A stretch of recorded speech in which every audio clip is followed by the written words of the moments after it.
सभी को जय यीशु मसीह जी की।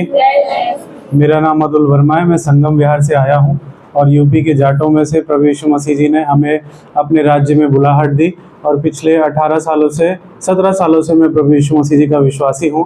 मेरे जीवन में बीते सप्ताह एक प्रभु यीशु मसीह जी का अनुग्रह हुआ कि मेरा 2023 के अंदर मेरी बाइक पर हेलमेट मैंने नहीं लगाया था, उसका चालान हो रखा था और 1000 रुपये का वो चालान था जो कि मुझे भरना था। तो अभी 13 सितंबर को हमारे देश के अंदर लोक अदालतें लगती हैं जिनमें कि बड़े बड़े चालान जो होते हैं उनका निपटारा किया जाता है। तो मैं भी प्रार्थना करके गया था प्रभु यीशु मसीह जी से। मैंने कई वचनों से प्रार्थना करी थी, परंतु विशेष 2 वचन थे जिनमें से एक नीति वचन की पुस्तक में से है कि जब किसी का चाल चलन यहोवा जी को भावता है तो वो उसके शत्रुओं का भी उससे मेल कराता है। तो मैंने इस वचन से दुआ करी और इसके साथ ही साथ एक बात ये भी बोली कि प्रभु हम में से किसी का भी चाल चलन ना आपको ग्रहण योग्य नहीं है, ये मैं भी जानता हूँ, परंतु फिर भी प्रभु यीशु मसीह जी आपका वचन कहता है कि मेरा अनुग्रह ही तेरे लिए बहुत है।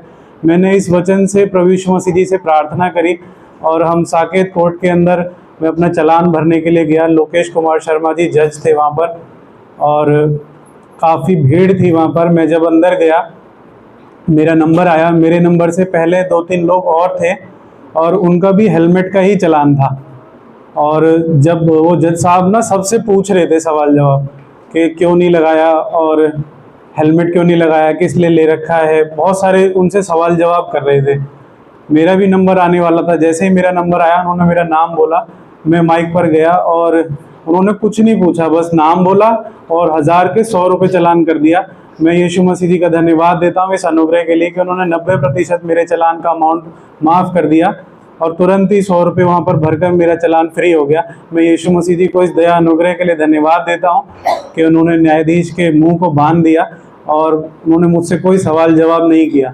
मैं प्रभु यीशु मसीह जी को इस अनुग्रह के लिए, इस दया के लिए और इस कार्य के लिए यीशु मसीह जी को बहुत बहुत धन्यवाद देता हूँ। यही मेरी गवाही है। सबको जय यीशु मसीह जी की। सबको जय यीशु मसीह की। मेरा नाम रूपन है, मैं रघुवीर नगर आर ब्लॉक से आई हूँ। मेरा परसों का गवाही है। सबसे पहले मेरा बड़ा सिलेंडर था, मतलब पूरा फुल था। तो मेरे भाई को चलाना तो आता, पता नहीं आता था कि नहीं आता, बोल के मतलब मैंने रख दिया। तो मेरे भाई बोला कि मुझे दे दे। तो मैंने बोला तुम्हें चलाना आता है? बोला कि हाँ मैं कर लूँगा। मैंने बोला ठीक है ले जा मेरे ही सिलेंडर। और मैंने उसको दे दिया और दिया तो भी ऐसे गलती कर बैठा, छोटा वाला लगा दिया उसमें और पूरे में आग लग गई। प्रभु यीशु मसीह में धन्यवाद देती हूँ कि मेरे पड़ोसी भी बच गए, मेरे घर के लोग भी बच गए। परमेश्वर के मैं बहुत बहुत धन्यवाद देती हूँ कि जो हमारे परिवार को पूरा सुरक्षित रख, घर में भी कोई नुकसान नहीं हुआ, कुछ भी गलत नहीं हुआ। और मेरी एक गवाही और है, मैं काम पर रहती हूँ, मैं हर 2.5-3 महीना तक। इस बार मेरे ना बहुत ज्यादा परेशानी हो गए थे गले में, मतलब कई सालों से हो रहा था, मैं इसको देख नहीं पा रही थी, बस ऐसे थोड़ा बहुत दर्द होते थे, मैं दवा ले लेती थी। प्रभु यीशु मसीह धन्यवाद हो कि मैं इतना परेशान हूँ, इसके दर्द के चक्कर से मेरे कान में दर्द जाता, मेरे दिमाग में बैठ जाता था, मैं बहुत तड़प जाती थी। तो डॉक्टर को दिखाया, डॉक्टर बोला सोनोग्राफर कराना पड़ेगा। तो मैं डर गई थी। मैंने बोला प्रभु यीशु मसीह ऐसे कोई भी बीमारी ना निकले, बस परमेश्वर कुछ भी ना हो। फिर मैंने करवाया तो डॉक्टर ने बोला कुछ भी नहीं है, कुछ के मतलब कोई गांठ भी नहीं है। प्रभु यीशु मसीह धन्यवाद है, उसी टाइम से आज तक मेरा कोई दर्द भी नहीं हुआ और मुझे सब कुछ ठीक रखा। प्रभु यीशु मसीह में बहुत बहुत धन्यवाद देती कि पूरे परिवार को भी बचाया सिलेंडर से, क्योंकि वो पूरा फुल था, 14 किलो था, पूरा के पूरा पैकिंग था। परमेश्वर का धन्यवाद करती। मेरे पड़ोसियां भी बचे, मेरे पूरे परिवार बचे, क्योंकि मेरे घर पर भी प्रभु यीशु मसीह हर वक्त रहते थे। मेरे भाभी भी जाती है चर्च। प्रभु यीशु मसीह को बहुत बहुत धन्यवाद देती कि जो मेरा पूरा परिवार का यहोवा यीशु मसीह ने बचाया। परमेश्वर यहोवा यीशु मसीह को धन्यवाद देती। सबको जय यीशु मसीह की। सबको जय यीशु मसीह की। मेरा नाम सरिता और मैं मथुरा की रहने वाली हूँ। मैं दिल्ली में रहती हूँ, कड़कड़ू में। मेरी ये गवाही है कि मैं ना इस हफ्ते से मैं बहुत परेशान हो रही थी और सब कुछ ठीक से चल रहा था, सब कुछ सही से रह रही थी। मैं दुआ प्रार्थना भी खूब करती थी, सही रहती थी, बड़ी तसल्ली से, बड़ी शांति से रहती थी मैं प्रभु की दयानुग्रह से। पर एक हफ्ते से मेरे घर में किराएदार आया, तो वो मूर्ति पूजा करता है और वो किराए पे उसने ऊपर कमरा ले लिया। जब से वो आया मुझे सही नहीं लगा। मैंने कि ये किराएदार आ गया और ये मैंने कि सही नहीं है, जो अपने सारे काम करेगा। और मैंने वैसे रोज बांध देती थी, मैं सब कुछ कर रही थी, मैं बांध रही थी, खंडित कर रही थी, पर मैं उसे भगा भी नहीं सकती घर में से, क्योंकि मेरे सास ससुर ने घर बनवाया है तो सब कुछ उन्हीं के हाथ में है, कंट्रोल पूरा, किराया विराया सब वो लेते हैं। तो मैं उन्हें उसे भगा भी नहीं सकती, किराएदार को मैं कुछ भी नहीं कह सकती, और मैं मना भी करूं कि इसको निकाल दो तो वो निकालेंगे नहीं। और फिर ऐसे ऐसे मेरी 1 हफ्ते से मैं इतनी परेशान हो गई कि हम दोनों में, मियाँ बीवी में इतना झगड़ा होने लग गया, बहुत ज्यादा। नेक भी नहीं बननी थी, शाम सवेरे पूरे दिन हमें झगड़ा ही झगड़ा हो रहा था। और 2 महीने से कम मेरे पति दिनेश घर पे बैठे हुए, काम भी छूट गया था उनका, और इतनी परेशानी हो रही थी हमें। दिन भर तो लड़ाई होती थी, और मेरे दिमाग, पता नहीं मेरे दिमाग में ऐसी ऐसी बातें आती थी, दिन भर लड़ाई कर, ऐसे कर वैसे कर, फालतू की बातें मैं सोचने लग गई। और मैं सुबह उठती थी, ना मैं दुआ करती थी, ना मैं प्रार्थना, मतलब पूरा दिन मेरा ऐसा ही रहता था, मेरा दिमाग काम नहीं करता था कुछ भी। फिर मैंने 2 दिन भैया जी से दुआ कराई, और मैं रात में सोती थी, मुझे नींद नहीं आती थी, मेरे हाथ पैरों में बेचैनी और मेरे घबराहट होती थी। और जब मैं भैया जी से फोन पे बात करने लगी 2 दिन, तो मेरे हाथ पैर फिर से कपकपाने लगे। भैया जी से बात कर रही थी तो मेरा दिल धक धक कर रहा था। फिर भैया जी ने मेरे से 2 दिन दुआ करी मेरे लिए, 2 दिन दुआ करी, फिर वो यीशु मसीह ने मुझ पर दया करी, मैं बिल्कुल ठीक हो गई यीशु मसीह की दया अनुग्रह से। यही मेरी गवाही है। सबको जय यीशु मसीह की। सबको जय यीशु मसीह जी की।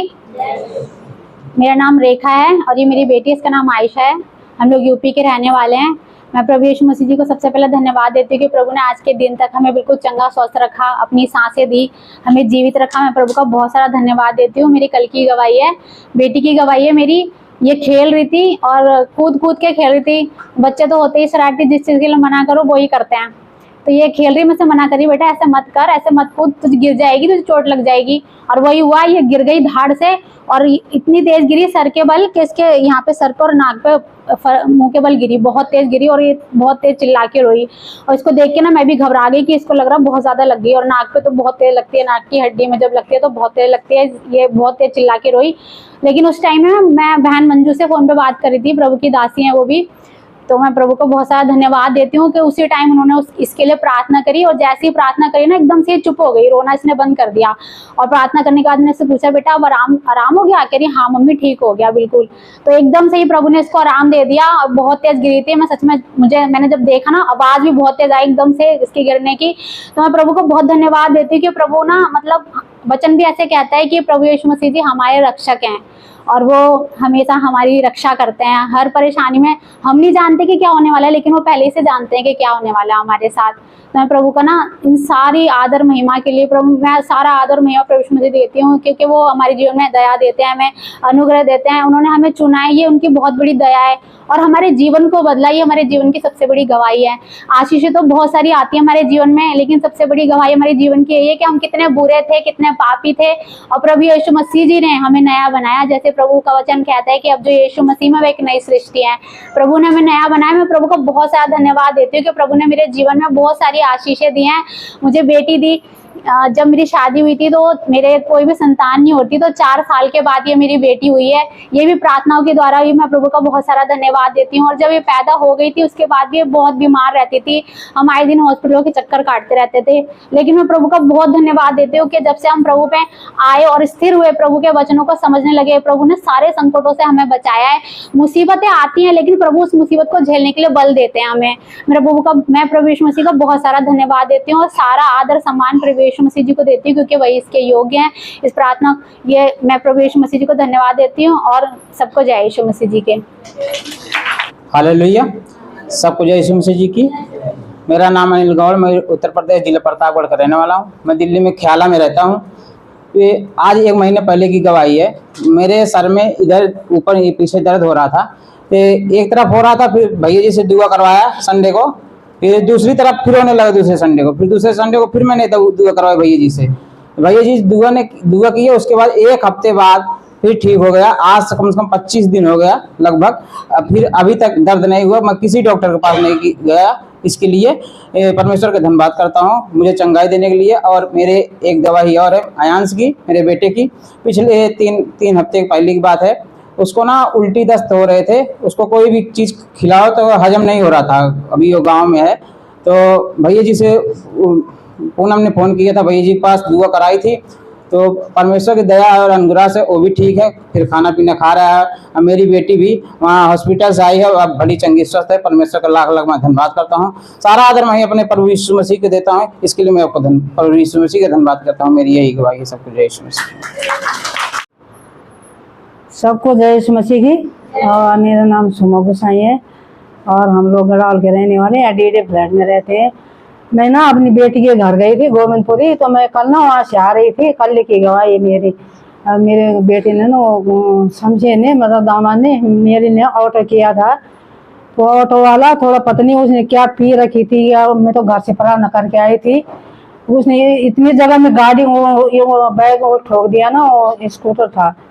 और मैंने इस मसीह का धन्यवाद करती रही। मैंने उसके अंदर के दुष्ट आत्मा को बांधा।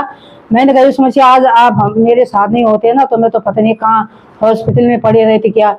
पहले उसने एक बाइक वाले पे ठोका, फिर उसने एक बड़ी गाड़ी आ रही थी एसी वाली गाड़ी तो हरी वाली, फिर उसने उस पर ठोका। तो मैंने यीशु मसीह का धन्यवाद किया। मैंने उसके अंदर की दुष्ट आत्मा बांधी, उसको यीशु मसीह के हाथों में सौंपा। यीशु मसीह मैंने कहा आप हमारे साथ होते मैंने कहा यीशु मसीह हमेशा आप हमारे साथ होते हो तो हमारे को कुछ घटी नहीं होती। यीशु मसीह आप हमारे साथ रहते हो और हमारी अगुवाई करते हो। यीशु मसीह मैं आपका बहुत बहुत धन्यवाद करती हूँ। अगर यीशु मसीह मेरे साथ नहीं होते ना पता नहीं कहाँ हॉस्पिटल में पड़ी रहती। इतनी तेज ठोका उसने हरी वाली बस पे, और बस वाला चिल्लाने लगा तो उसको पता नहीं क्या क्या बोलने लगा। उसके अंदर ना बहुत दुष्ट आत्मा काम कर रही थी। जब मैंने उसके अंदर की दुष्ट आत्मा बांधी ना उसके बाद शांत हो गया, तब उसने अच्छी ऑटो चलाया। मैंने कहा प्रभु इसके अंदर आपका आत्मा काम करे यीशु मसीह, इसको मैं आपके हाथों में सौंपती हूँ। यीशु मसीह आपका धन्यवाद करती हूँ। हमें धन्यवाद करते घर तक पहुंचे, धन्यवाद किया मैंने यीशु मसीह का। मैंने यीशु मसीह का बहुत बहुत धन्यवाद किया। और एक गवाही मेरी और है, मेरे ना पूरे सर में ना छोटे छोटे दाने हो रहे थे और एक इधर भी हो गया था यहाँ पे, तो मैंने दुआ का तेल लगाया सर में। मैंने दुआ का तेल लगाया और उससे भी यीशु मसीह ने मेरी सारी फुंसियाँ पता नहीं कब सो गई। मेरे यीशु मसीह का बहुत बहुत धन्यवाद करते हूँ कि दुआ का तेल लगाते मेरे यीशु मसीह ने मेरे फुंसी भी सुखा दी। यीशु मसीह बहुत महान है। यीशु मसीह की दया अनुग्रह हमेशा हमारे साथ बनी रहती है। हम कहीं भी जाते हैं ना हम सुरक्षित लेके जाते हैं यीशु मसीह और सुरक्षित लेके आते हैं हमें। हम जब प्रार्थना करते हैं ना अपने आप को लोगों की बाड़ी में रखती हूँ यीशु मसीह के हाथों में सौंपती हूँ, गाड़ी को भी ड्राइवर को। तो यीशु मसीह को मैं बहुत बहुत धन्यवाद करती हूँ। यीशु मसीह सुरक्षित लेके जाते हैं और सुरक्षित हमें घरों तक पहुँचाते हैं। मैं यीशु मसीह का बहुत बहुत धन्यवाद करती हूँ आज की चंगाई के लिए और प्रेम और शांति के लिए। सबको जय यीशु मसीह, यही मेरी गवाही। सबको जय यीशु मसीह की। मेरा नाम किरण है और हम लोग साहिबा डेरी से आए। मेरी पूरी फैमिली आई है और मेरी पिछले हफ्ते की गवाही है कि मुझे ना बहुत तेज बुखार था, इतना तेज बुखार था रात को, और सिर में भी मेरे बहुत ज़्यादा दर्द था। तो मेरे दोनों बेटे लेटे हुए थे, तो मैंने कहा विशाल मेरी ना तबीयत ठीक नहीं है। तो कह रहा क्या हो गया आपको? मैंने कहा मेरे ना सर घूम रहा है और मुझे ना बहुत तेज बुखार है। तो अभिषेक मेरे साथ ही सोता है। तो मैंने उसको बोला, मैंने कि तो मैंने कह रहा मम्मी प्रार्थना कर लो, हम भी प्रार्थना करते हैं। तो मुझे ना एकदम से वचन याद आएगा कि संकट के समय पे तू मुझे पुकार तो मैं तेरी सुनूंगा। मैंने एकदम घुटनों पे आके प्रार्थना करी और मैं बहुत रोने लग गई उसी टाइम, क्योंकि हमारा बल हमारी सामर्थ प्रभु यीशु मसीह है। क्योंकि जब हम दुखों में और जीवन था ना हमारा, तो हम डॉक्टरों के पास सीधा भागते थे, क्योंकि मूर्ति पूजा जब हम करते थे ना तो हमें चंगाई नहीं मिलती थी और हमें हॉस्पिटलों में जाना पड़ता था। तो मैं यीशु मसीह का धन्यवाद करती हूँ। जैसे मैं यीशु मसीह के पास घुटनों पे आके मैंने प्रार्थना करी और मैं सच मुझे बहुत रोने लग गई। मैंने कहा परमेश्वर मुझे शक्ति नहीं है, मैं यीशु मसीह कैसे अपने बच्चों को संभाल लूंगी, कैसे घर का काम करूंगी।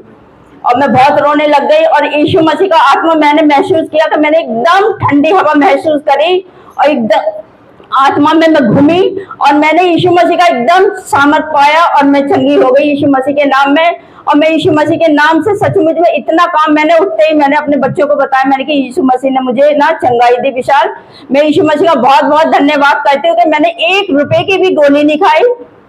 मैं ना किसी डॉक्टर के पास गई, क्योंकि मेरे डॉक्टर स्वर्ग में बैठा है प्रभु यीशु मसीह। मैं यीशु मसीह का धन्यवाद करती हूँ कि हमारा यीशु मसीह बहुत महान है, बहुत दयालु है। मैं यीशु मसीह का धन्यवाद करती हूँ कि आज मैं और मेरे बच्चे और मेरा परिवार सिर्फ जिंदा है, सिर्फ यीशु मसीह की दया से। और मेरे अंगूठे में भी ना चोट लग गई थी, मैंने नाखून काट लिया था तो मेरे नाखून भी ना पक गया था। जैसे मैं घुटनों पे आके प्रार्थना करती थी ना तो मैं प्रार्थना नहीं कर पा रही थी, क्योंकि मुझे ना बहुत ज्यादा दर्द था। मैंने यीशु मसीह का लहू लगाया और मैंने यीशु मसीह से प्रार्थना करी और इसका एक इंजेक्शन लगवाया, मैं उसी में ठीक हो गई। मैं यीशु मसीह का बारंबार धन्यवाद करती हूँ। मैंने यीशु मसीह को बोला, मैंने कि परमेश्वर आप मेरी प्रार्थना को नहीं सुनेंगे, तो मैंने कहा यीशु मसीह मैं आपके दास से दुआ कराऊंगी तो आप मेरे ऊपर दया करना। तो यीशु मसीह ने मेरी प्रार्थना को सुन के मुझे उत्तर दिया। मैं यीशु मसीह का बहुत बहुत धन्यवाद करती हूँ। लोग बोलते हैं हम एक हफ्ते तक ठीक नहीं होते, लेकिन मैं 1 मिनट में, मुझे आधे घंटे में भी चंगाई मिली। मैं यीशु मसीह का बारंबार धन्यवाद करती हूँ, क्योंकि मेरा विश्वास था कि मैं प्रार्थना करूंगी तो मैं ठीक हो जाऊंगी, और मुझे यीशु मसीह ने चंगाई दी। आज मैं जीवित खड़ी हूँ यहाँ पे यीशु मसीह की दया से। मेरी यही गवाही है। सबको जय यीशु मसीह की। सबको जय यीशु मसीह। मेरा नाम काजल है, मैं आदर्श नगर से आई हूँ। मेरी बेटी की गवाही है, ये खेल रही थी तो हमारा गेट टूटा हुआ था, तो ये गेट के सारे जैसे खड़ी थी तो गेट इसके ऊपर ऐसे भी गिर सकता था या ऐसे भी, तो इसके चोट लगती। पर उसमें मेरे गेट पे परमेश्वर मसीह, मैंने इतने सारे वचन लिख रखे थे, परमेश्वर मसीह की दया से इसको चोट ना लगी और मेरी बेटी बिल्कुल एकदम चंगी और स्वस्थ है। मैं परमेश्वर मसीह को बारंबार धन्यवाद करती हूँ। और मेरी दूसरी गवाही है, मैं फ़ोन लेना सोच रही थी कब से, पर फ़ोन मैंने सेकंड हैंड लिया तो सेकंड हैंड फ़ोन में भी दिक्कत से निकल गई, तो उसमें पैसे नहीं दे पा रहा था पूरे। तो जैसे हमने परमेश्वर मसीह से प्रे करी और मेरे पैसे भी पूरे निकल गए। मैं परमेश्वर मसीह का इस बात का भी धन्यवाद करती हूँ। तो मैंने सेकंड नया फ़ोन ऑनलाइन करवाया अपने भाई से। तो उस फ़ोन जैसे कि मैंने लिया तो मेरी मौसी बोली कि फ़ोन लिया, फ़ोन में लॉक लग गया था, तो उसमें 600 रुपये का खर्चा आया। तो मेरी मौसी बोली कि भैया से प्रे कराई काजल ने, मम्मी बोली कि नहीं। तो मैंने भैया से प्रे कराई उस फ़ोन के लिए। तो उस फ़ोन का लोग जैसे कि जिससे मैंने ऑनलाइन करा अपने भाई से, तो पूरे दिन उसके पास ही रहा फ़ोन, एक लड़के को, और तो उसमें एयरटेल का सिम चलता। तो मैंने कहा मैं परमेश्वर मसीह इसमें 1000-1200 रुपये का खर्चा बैठा था मेरे फ़ोन में, मैं परमेश्वर मसीह इतना पैसे इसमें लगाऊंगी, इतने अपने घर में अपने बच्चों के साथ मैं बैठ के खाऊंगी। तो परमेश्वर मसीह ने हमारी ये मन की बात भी सुन ली। तो मैं फ़ोन को लेके बैठ रही, मैं रोने लगी। तो इसके पापा मुझको बकने लग गए, बोले कि ले ऑनलाइन फ़ोन लिया है, इसमें ये दिक्कत है, ये और वो, इन फ़ोनों में तो ऐसे ही होता है। तो मैं एकदम से शांत बैठ गई। तो मैंने परमेश्वर मसीह से बैठे थे, हमसे परमेश्वर मसीह का वचन है, अगर तुम पे कोई विपत्ति पड़ेगी तो तुम क्या करोगे।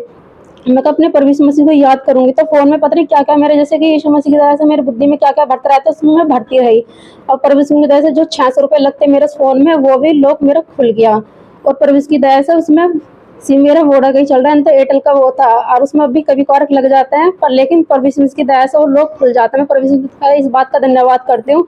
तो कल जैसे मैं अपनी बेड की सफाई कर रही थी, तो मौसी, जैसे कि मैं रात को सोती थी तो कुछ ना कुछ मुझे दिखता रहता था, आल बगल घेरे रखती थी। तो मैंने मौसी को बताया, मौसी बोली कि अपने घर में देख, अपने कुछ ना कुछ निकलेगा। तो कल भी खूब सारी चीजें निकली थी मेरे बेड के अंदर से। मैंने फिर वो सब कुछ यीशु मसीह नासरी के नाम से बांध के फेंक दिया।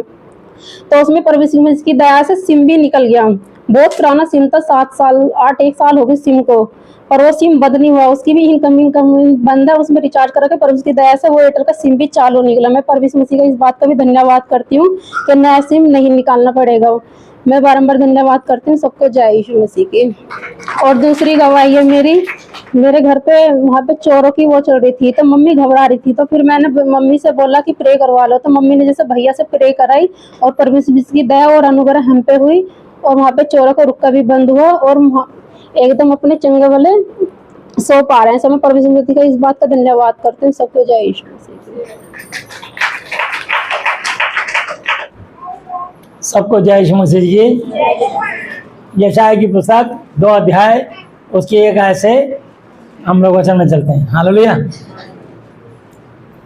आमोस के पुत्र यशायाह का वचन, जो उसने यहूदा और यरूशलेम के विषय में दर्शन में पाया। अंत के दिनों में ऐसा होगा कि यहोवा के भवन का पर्वत सब पहाड़ों पर दृढ़ किया जाएगा और सब पहाड़ियों से अधिक ऊंचा किया जाएगा, और हर जाति के लोग धारा की तरह उसकी ओर चलेंगे। धारा की नहीं, हालेलुया। जैसे पानी की धारा चलती है, जब ऐसे लोग चलेंगे यहोवा जी का वचन, यीशु मसीह का वचन सुनने के लिए।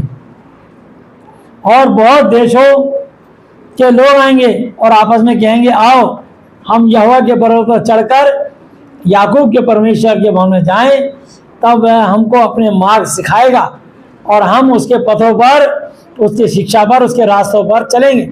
क्योंकि यहोवा की व्यवस्था सिय्योन से और उसका वचन यरूशलेम से निकलेगा। वह जाति जाति का न्याय करेगा और देश देश के लोगों के झगड़ों को मिटाएगा, और वे अपनी तलवारें पीट पीट कर हल्के बाल और अपने बालों को हंसियां बनाएंगे। तब एक जाति दूसरी जाति के विरुद्ध फिर तलवार ना चलाएगी, ना लोग भविष्य में युद्ध की विद्या सीखेंगे। Martial art, judo karate, kung fu, पहलवानी होगी नहीं, किसी से इतना प्रेम होगा। झगड़े की कला नहीं सीखेंगे। हालेलुया। हे याकूब के घराने, आ हम यहोवा के प्रकाश में चलें, परमेश्वर की रोशनी में, उसकी शिक्षा में चलें। तूने अपनी प्रजा याकूब के घराने को त्याग दिया है, क्योंकि वे पूर्वियों के व्यवहार पर तन मन से चलते और पलिस्तियों की नाई टोना जादू टोना करते हैं और परदेशियों के साथ हाथ मिलाते हैं। तो इसलिए पूरब दिशा के लोग जो हैं वो जादू टोना, तंत्र मंत्र जंतर बहुत करते हैं और परदेशियों के साथ हाथ मिलाते हैं, पराये देश से लोगों से मेल मिलाप करते हैं, तंत्र विद्या उनको बांटते हैं, सिखाते हैं। उनका देश चांदी और सोने से भरपूर है और उनके रखे हुए धन की सीमा नहीं। उनका देश घोड़ों से भरपूर है, उनके रथ अनगिनत हैं। उनका देश मूर्तों से भरा, यहाँ लिखा है उनका देश मूर्तों से भरा है। वे अपने हाथों की बनाई हुई वस्तुओं को, जिन्हें उन्होंने अपनी उंगलियों से संवारा है, दंडवत नबुवत, इससे मनुष्य झुकते और बड़े मनुष्य प्रणाम करते हैं। इस कारण उनको क्षमा ना कर, उनको क्षमा ना कर। परमेश्वर के 4 नाम हैं, यहोवा जी, उनके इकलौते बेटे यीशु मसीह नासरी जी और पवित्र आत्मा जी, और चौथा नाम जलनशील परमेश्वर, जल उठने वाला परमेश्वर। हालेलुया। एक परम जमा ईश्वर परमेश्वर एक है और वो यीशु मसीह नासरी है। हालेलुया। उनके परम आदरणीय पिता यहोवा जी, यीशु मसीह और पवित्र आत्मा तीनों एक है। और जब हम इस वचन को पढ़ते हैं या सुनते हैं तो हम सब मनुष्य, जितने मनुष्य इस वचन के साथ जुड़ जाते हैं, उनकी आत्मा एक हो जाती है और प्रभु को ग्रहण करने के कारण उनके माथे पर लहू की छाप लग जाती है और प्रभु घोषणा करता है, ये मेरी संतान है। देखा जकरिया 2:8 आते, जो मेरे जन को छूता है मेरी आंख की पुतली को छूता है। हालेलुया। लिखा भजन संहिता 105 की 15-16 आयत पे, मेरे अभिषिक्तों को मत छुओ, ना मेरे नबूवत करने वाले नबियों की हानि करो। फिर उसने उस देश में अकाल भेजा और अन्न के कमाई के सब आधार दूर कर दिए। तो जो अगर प्रभु के जन को छूता है वो परमेश्वर की आंख की पुतली को छूता है और परमेश्वर का प्रकोप का शिकार होता है। इसलिए परमेश्वर उनके अन्न के कमाई के द्वार सब बंद कर देता, रास्ते उनके। इसलिए परमेश्वर के जन के खिलाफ कुछ मत बोलना, ना कभी उसको छूना, क्योंकि वो परमेश्वर की खिदमत करती है। प्रभु के दास 2 गुना आदर के योग्य समझे हैं। हालेलुया। पहला तिमोथी 5:17 पे लिखा है, प्रभु के दास 2 गुना आदर के योग्य समझे हैं, जो तुम्हें प्राचीन हो।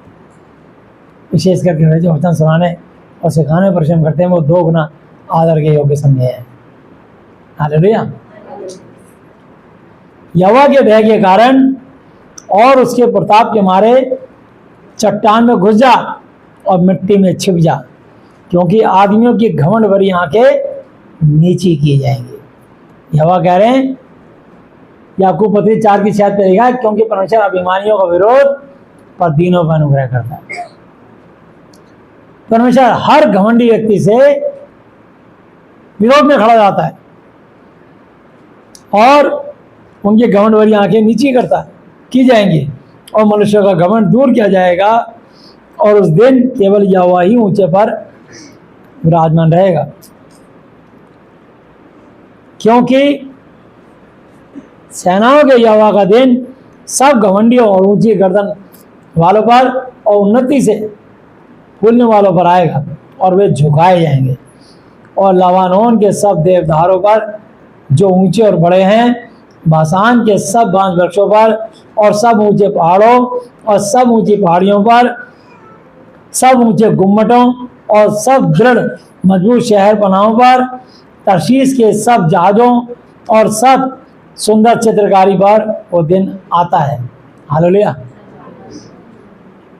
लोगों ने कितनी ऊंची ऊंची मंजिली इमारतें बना दी।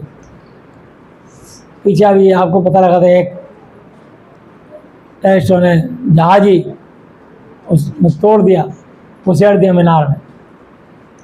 पीछे एक आदमी ने जहाज बनाया टाइटैनिक और कहा अगर इसको लॉर्ड गॉड परमेश्वर भी आ जाए तो इसका कुछ नहीं बिगाड़ सकता। घमंड से बोला और वो चट्टान से टकराया, 2 टुकड़े हो गया और उसमें जितने थे सब यात्री लगभग मर गए। और आज तक वो समुद्र के अंदर पड़ा हुआ जहाज, उसको निकाल नहीं पा रहे। तो मैं आपको बताना चाहता हूँ, घमंड भरी बात मत बोलिए और मनुष्य का गर्व मिटाया जाएगा, उसका घमंड मिटाया जाएगा और मनुष्यों का घमंड नीचा किया जाएगा। और उस दिन केवल यहोवा ही ऊंचे पर विराजमान रहेगा और मूर्तें सब की सब, एक दो नहीं, सब की सब नष्ट हो जाएंगी। और जब यहोवा पृथ्वी के कंपित करने के लिए उठेगा, तब उसके भय के कारण और उसके प्रताप के हमारे लोग चट्टानों की गुफाओं और भूमि के बिलों में जा घुसेंगे। उस दिन लोग अपनी चांदी सोने की मूर्तों को, जिन्हें उन्होंने दंडवत करने के लिए बनाया था, छछुंदरों और चमगादड़ों के आगे फेंकेंगे। और जब यहोवा पृथ्वी को कंपित करने के लिए उठेगा, तब उसके भय के कारण और उसके प्रताप के हमारे चट्टानों की दरारों और पहाड़ियों के छेदों में घुसेंगे। सो तुम मनुष्यों से, ऐसे मनुष्यों से परे रहो जिसकी श्वास उसके नथनों में, क्योंकि उसका मूल्य है ही क्या। भजन संहिता 115 निकालिए। भजन संहिता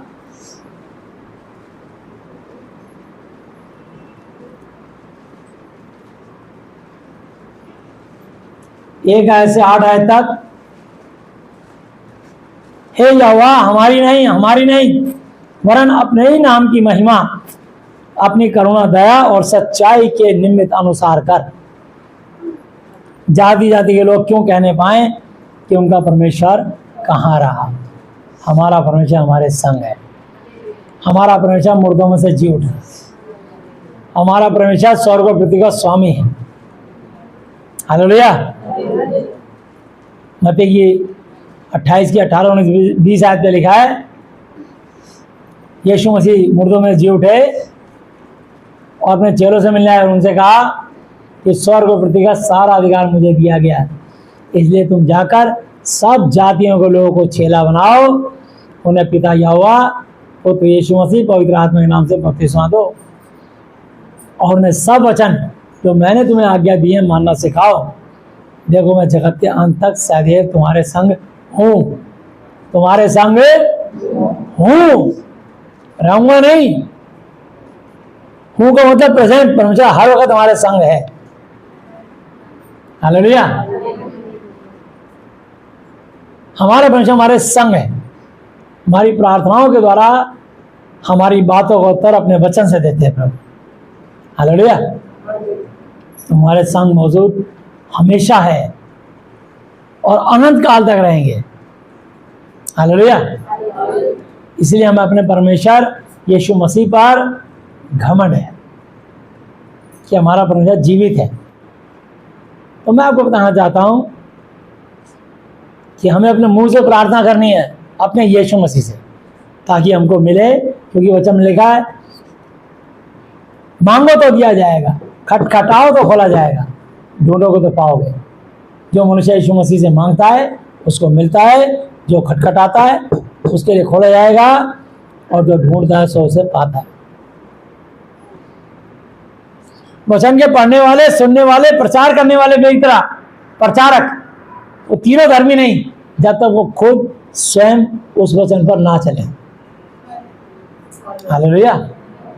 ये है परमेश्वर की शिक्षा।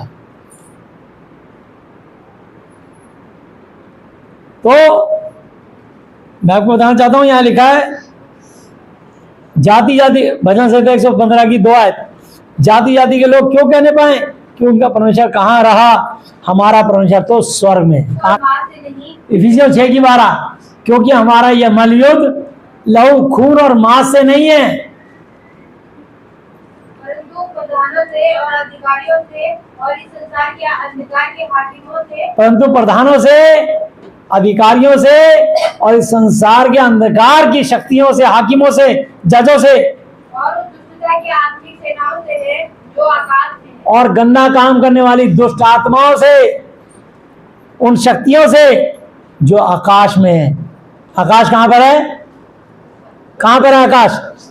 ऊपर। ऊपर वाले की दया नहीं चाहिए, डायरेक्ट हमें तो स्वर्ग में रहने वाले परमेश्वर की दया चाहिए। यहां लिखा देखो 3 आयत पे, हमारा परमेश्वर तो स्वर्ग में है, ऊपर नहीं है। कोई मत बोलना ऊपर वाला, जितने लोग बोलते हैं और उसकी बात काट देना उसी में, बोला नहीं हमें ऊपर वाले की दया नहीं चाहिए, गलत बोल रहे हो। लेकिन प्रभु ने हमें सिखाया कि तुमने सेहत में फ्री में पाया है, फ्री में बांटना। हालेलुया। तो मैं आपको बताना चाहता हूं, बाइबल की शिक्षा हमने आज 26.5 साल हो गए सेवा करते हुए। बस में ये लिखा है कि जो लोग सुसमाचार सुनाते हैं उनकी जीविका सुसमाचार से हो। तो इसलिए परमेश्वर हर से दिनार से प्रेम करते हैं। आप खुशी जो भी दशवांश और भेंट डालते हैं ये परमेश्वर को देते हैं। परमेश्वर जिसका दिल देखता है उसको 100 गुना, 60 गुना, 30 गुना कम से कम जरूर लौटाते हैं। और बहुत मेहरबान होते हैं जो लोग दशवांश का बेटे भी देते हैं, परमेश्वर उनको 1000 गुना भी लौटाते हैं। हालेलुया। ये न्याय परमेश्वर का है, लेकिन 30 गुना जरूर मिलेगा। तो सब अपने लाभ के लिए इन्वेस्टमेंट करते हैं। बैंक वाले भी नहीं देते 30 गुना, समझे ना? साल का ब्याज देते हैं, लेकिन हमारा प्रभु आज बोया आपने, प्रभु कहता है। एक औरत ने भीख मांग के 2 दमड़ी कमाई थी पूरे दिन में, और उसने 2 की 2 दमड़ी डाल दी, भूखी सो जाऊंगी। प्रभु ने कहा सबने अपनी बढ़ती में से दान डाला, पर इस औरत ने अपनी घटी में से डाला, और ना केवल घटी में से डाला बल्कि आज की अपने पूरे दिन की जीविका कमाई डाल दी। इसलिए इसका दान सबसे बड़ा दान है। हालेलुया। तो इसलिए परमेश्वर सिर्फ हृदय को देखता है कि किसने अपने दिल से परमेश्वर के लिए खुशी से भेंट दी है। हालेलुया। और परमेश्वर थोड़े पर आशीष आपको देते हैं, और वो आपको जब देना शुरू करते हैं ना, तो आप जिंदगी भर देने वाले रहोगे, कभी लेने वाले नहीं रहोगे। कभी किसी के आगे हाथ नहीं फैलाना पड़ेगा, बल्कि आप हमेशा देने वाले रहोगे। तुम पूंछ नहीं सिर ठहरोगे, तुम नीचे नहीं तुम ऊपर रहोगे। तुम्हारे हाथ मांगने वाले लेने वाले नहीं, बल्कि देने वाले ठहरेंगे यीशु के नाम में। आमीन। हालेलुया। तो यहाँ लिखा 3 आयत पे, भजन संहिता 115 की 3 आयत, हमारा परमेश्वर तो स्वर्ग में है, उसने जो चाहा वही किया है। उन लोगों की मूर्तें सोने चांदी ही की तो है, वे मनुष्य के हाथ की बनाई हुई हैं। उनका मुंह तो रहता है परंतु वो बोल नहीं सकती, उनकी आंखें तो रहती हैं परंतु वो देख नहीं सकती, उनके कान तो रहते हैं परंतु वो सुन नहीं सकती, उनकी नाक तो रहती है परंतु वो सूंघ नहीं सकती, उनके कान तो रहते हैं परंतु सुन नहीं सकती, उनकी नाक भी रहती है परंतु सूंघ नहीं सकती। आते हैं बाइबल में लिखा है नीति 3 की 16 पे, उस परमेश्वर यहोवा के दाहिने हाथ में दीर्घायु, बाएं हाथ में धन और महिमा। हालेलुया। जब आप जिंदा परमेश्वर से प्रार्थना करोगे वो आपको धन, दौलत, इज्जत, मान, सम्मान, शौर्य सब कुछ देंगे आपको। जैसे दाऊद भेड़ चढ़ाने वाले को राजा बनाया, यूसुफ को प्रधानमंत्री बनाया। हालेलुया। दानियल को दर्शनों का अर्थ बताया। तो मैं आपको बताना चाहता हूं कि परमेश्वर अपने आप काम करते हैं, क्योंकि हमारा परमेश्वर जीवित है, और जो भी काम करते हैं अपनी महिमा के लिए करते हैं। हालेलुया। अपनी महिमा के लिए करते हैं। अगर किसी की प्रार्थना, किसी सेवक की प्रार्थना से किसी को ठीक भी करते हैं तो यीशु मसीह करते हैं। इसके लिए दास को घमंड नहीं करना चाहिए कि मेरी दुआ से वो मुर्दा जिंदा हो गया, मेरी दुआ से वो ठीक हो गया। तेरी दुआ थी, दया परमेश्वर की हुई, क्योंकि परमेश्वर दया करना चाहते थे, इसलिए उस पर दया करके अपनी महिमा करी उन्होंने। हालेलुया। तो तुम्हारा भी अगर नाम पे वहां पे बोला जा रहा है तो तुमको अपने प्रभु को धन्यवाद देना चाहिए। प्रभु आपने ये काम किया, इसके लिए मैं आपको धन्यवाद देता हूँ, देती हूँ। सारा आदर इज्जत जलाल आपको मिले। हालेलुया। परमेश्वर को अच्छा लगता है। पर कुछ लोग घमंडी होकर कहने लगते हैं, मैंने दुआ करी, मैंने 6 मुर्दों को जिंदा किया, मैंने घुटने टेक टेक करके मैंने ये किया। अबे तूने कुछ नहीं किया, तूने प्रार्थना करी, परमेश्वर ने दया करके अपने अभिषेक से अपनी महिमा के लिए काम किया। हालेलुया। हमें परमेश्वर की महिमा करनी चाहिए, अपनी महिमा करने की कोशिश मत करो। प्रभु ने चुना है आपको सेवक के लिए, तैयार किया आपको, इस योग्य बनाया कि लोग आपको बुलाते हैं सुनने के लिए कि प्रभु को सेवक आएगा, हमें प्रचार करेगा, दुआएं देगा, आशीष देगा और हमको आशीष लगेगी। हालेलुया। तो इसलिए अगर किसी सेवक की दुआ सुनी जाती है तो परमेश्वर उस पर मेहरबान है और अपनी महिमा करना चाहते हैं। परमेश्वर दया करना चाहते हैं उस बच्चे पर, उस व्यक्ति पर, औरत आदमी पर जो तकलीफ में था, उसको छुटकारा देना चाहते हैं। हालेलुया। प्रभु सब कुछ अपनी महिमा के लिए करते हैं। तो यहाँ लिखा है 7 आयत, उनके हाथ तो रहते हैं परंतु वो स्पर्श नहीं कर सकते। भजन संहिता 115 की 7, उनके हाथ तो रहते हैं परंतु स्पर्श नहीं कर सकते, उनके पांव तो रहते हैं परंतु चल नहीं सकती, अपने कंठ गले से कुछ भी शब्द नहीं निकाल सकती। मूर्तियां जैसी वे हैं वैसे उनके बनाने वाले हैं, उन पर सब भरोसा रखने वाले भी वैसे हो जाएंगे, चलती प्रति लाज बन जाएंगे। लेकिन बाइबल बिल्कुल सही रास्ता दिखाती है। हालेलुया। निर्गमन की पुस्तक निकालेंगे 20 अध्याय,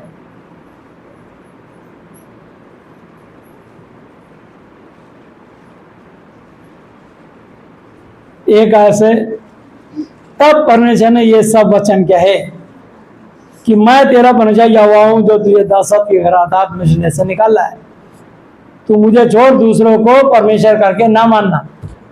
इंसान, तू मुझे छोड़ दूसरों को परमेश्वर करके नहीं मानना। हालेलुया। तू अपने लिए कोई मूर्ति खोद कर ना बनाना, ना किसी की प्रतिमा बनाना जो आकाश में व पृथ्वी पर पृथ्वी के जल में।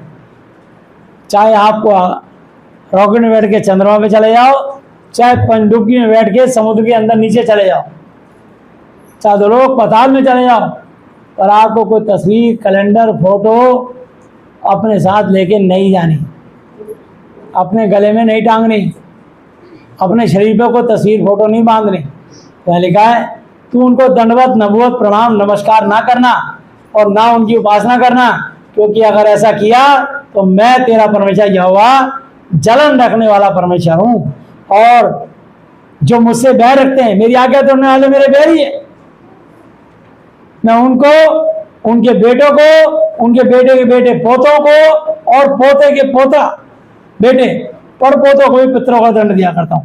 4 पुस्तों पर पीढ़ी दर पीढ़ी शराब चढ़ते हैं मूर्ति पूजा के कारण। इसलिए डॉक्टर ही जाता है, जब आप डॉक्टर जाते हो तो डॉक्टर सबसे पहले पूछता है, अगर तुम्हारे घर में किसी को टीबी हो गई या कैंसर हो गया, कहेगा तुम्हारे खानदान में किसी को पहले थी? वो कहता है हेरिडिटी है। हेरिडिटी मतलब ये पुष्ट दर पुष्ट बीमारी है, पीढ़ी दर पीढ़ी छूत की बीमारी है। ये पुष्ट दर पुष्ट बीमारी नहीं, ये पुष्ट दर पुष्ट दुष्ट आत्मा श्राप है। हालेलुया। ये श्राप है, और ये श्राप कोई प्रभु को सेवा की तोड़ेगा, प्रभु को कोई विश्वासी जन तोड़ेगा। यहां लिखा है, और जो मुझसे प्रेम रखते और मेरी आज्ञाएं मानते हैं उन हजारों पर करुणा किया करता हूं। तो परमेश्वर से प्रेम करते हैं ना, उसकी आज्ञाएं मानते हैं। वो कहते हैं, प्रभु आज हम आपकी शिक्षा से चूक ना जाए, आज हमारी एब्सेंट ना रख जाए, आज आपके भवन में आने से हम चूक ना जाए। शैतान चाहता है कि उन्हें दूर कर दें ताकि प्रभु की शिक्षा से वो जो है परिचित ना हो। उनकी जो गलतफहमी है, जो शैतान ने उनके लिए ताना बाना बुना है, अकेले में घेर के शैतान उनको मारता है। छोटी छोटी बात पे ईगो पैदा करके घमंड पैदा कर देता है कि मैं कलीसिया नहीं आना। परमेश्वर से दूर कर देता है। परमेश्वर ने कोई दोष नहीं है परमेश्वर का। छोटा सा अपने पैसे का लेन देन हुआ, झगड़ा किया, हम कलीसिया नहीं आएंगे। अरे जब लिया तो देना ही पड़ेगा, तभी जान छूटेगी। लेकिन परमेश्वर को कोई दोष थोड़ी है, परमेश्वर तो आपको आशीष देंगे, उल्टा रास्ते खोलेंगे आपके लिए। इतने लोगों के रास्ते खोल दिए उन्होंने, कितने लोगों को ब्लेस कर दिया प्रभु ने, कितने लोगों की हालत दुर्गति थी, आज प्रभु ने उनको ब्लेस करके आशीषित कर दिया। तो प्रभु का आने से पाप और शराब टूटते घटते खत्म हो जाते हैं। हालेलुया। इसलिए हमें कभी प्रभु से दूर नहीं रहना चाहिए। प्रभु से लड़ाई नहीं है हमारी। शैतान अंदर से मतभेद पैदा कर देता है, दिलो दिमाग को सुन्न और कठोर कर देता है, ताकि तुमको घेर के दबोच के अकेले में तुम्हारा आत्मिक व्यक्तित्व खत्म करके संसारिक और शारीरिक बना के तुमको दबोच के धोखे में मारे और बुरी हालत कर दे तुम्हारी। इसलिए मंडली से कलीसिया से दूर नहीं रहना चाहिए। जैसे अपने बच्चों को 6 दिन स्कूल भेजते हो तो बच्चा पूरी सिलेबस पढ़ता है और अच्छे नंबर से पास होता है। ऐसे ही हम 6 दिन के बाद 7 दिन में कलीसिया लगती है, आत्मिक सभा में जाके बहुत कुछ सीखते हैं। कोई बात नहीं, कुछ बातें ऐसी होती हैं जो हम समझाते हैं, नहीं चाहते थे कि रिकॉर्डिंग हो, उसमें टाइम लगता है काटने में। काटेंगे, लेकिन तुमको तो शिक्षा मिल रही है। आज तुम तो समझ रहे हो इस बात को कि हमें सतर्क हो जाना चाहिए। तो यहाँ लिखा है, तू अपने परमेश्वर का नाम व्यर्थ झूठी बात बना लेना, क्योंकि जो यहोवा का नाम व्यर्थ ले वो उसको निर्दोष बेगुनाह नहीं बल्कि गुनहगार ठहराएगा। स्टार बना है इसके आगे, इसके नीचे अर्थ लिखा होता है। स्टार का मतलब व्यर्थ, बेकार में।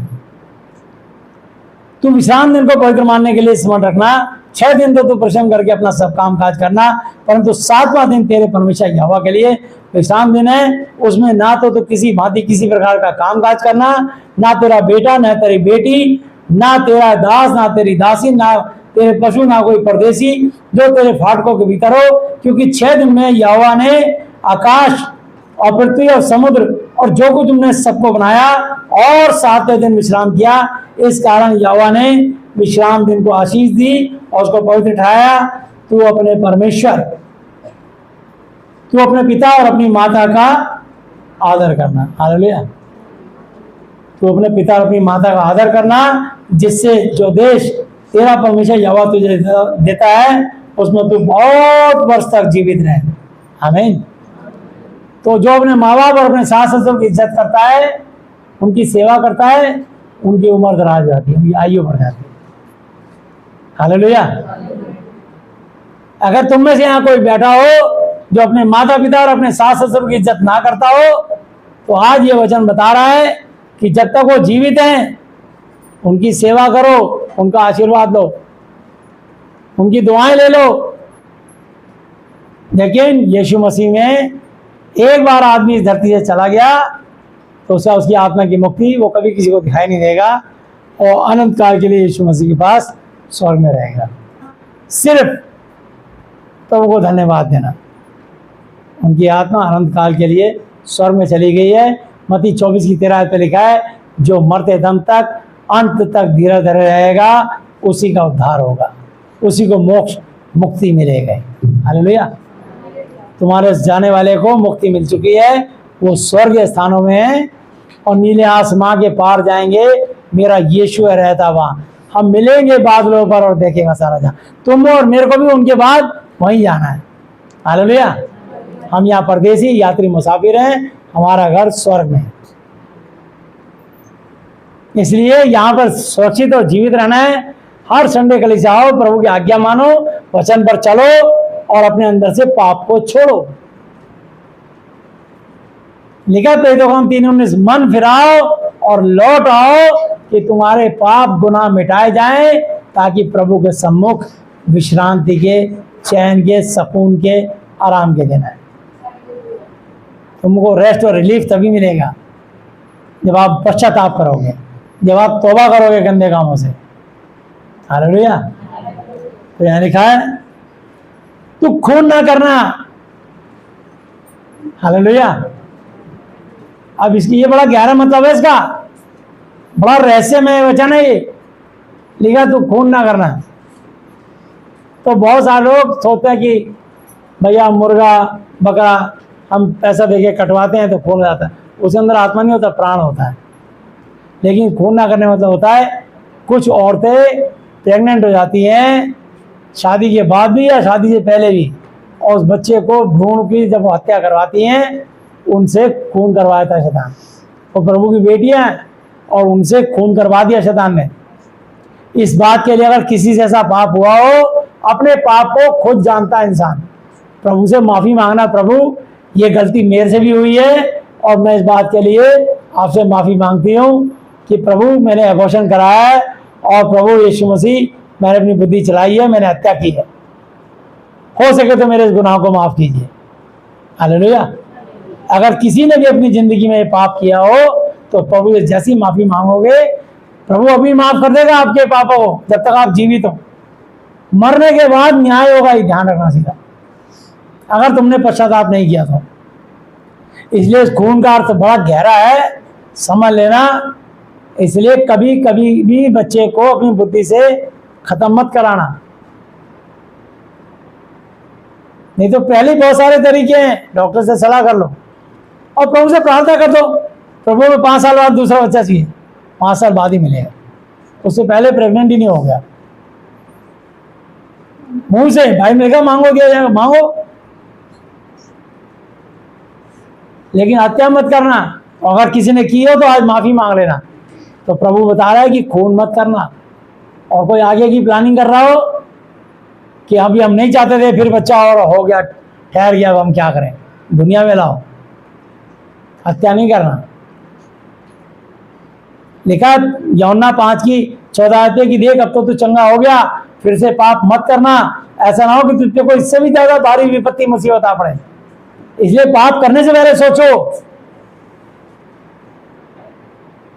ये ध्यान रखना। तो यहाँ लिखा है तू खून ना करना, तू व्यभिचार ना करना।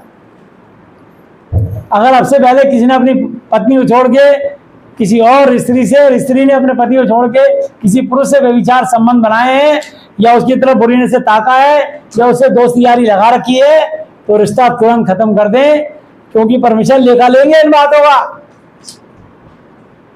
इब्रानी 13:4 आयत पढ़ लेना। हालेलुया। तो यहाँ लिखा है तू व्यभिचार ना करना, तू चोरी ना करना। अब से पहले अगर किसी ने चोरी की हो, चाहे हीरे की, चाहे खीरे की, चाहे 1 पैसे की, चाहे 1 लाख की, चोरी चोरी होती है, न्याय होगा तुम्हारा बड़ी कड़ाई से। इसलिए पुराने गुनाह के माफी मांग लेना और आगे से कभी चोरी मत करना। इसलिए हम सिखाते हैं लोगों को, कभी यहाँ पर आज तक चप्पल मारी कलेक्शन कभी नहीं कोई बदली, चोरी हुई कभी नहीं हुई। बदल गई है तो वापिस आ गई। चप्पल को उठाते ही शराब आ जाएगा उसमें, करके देखो।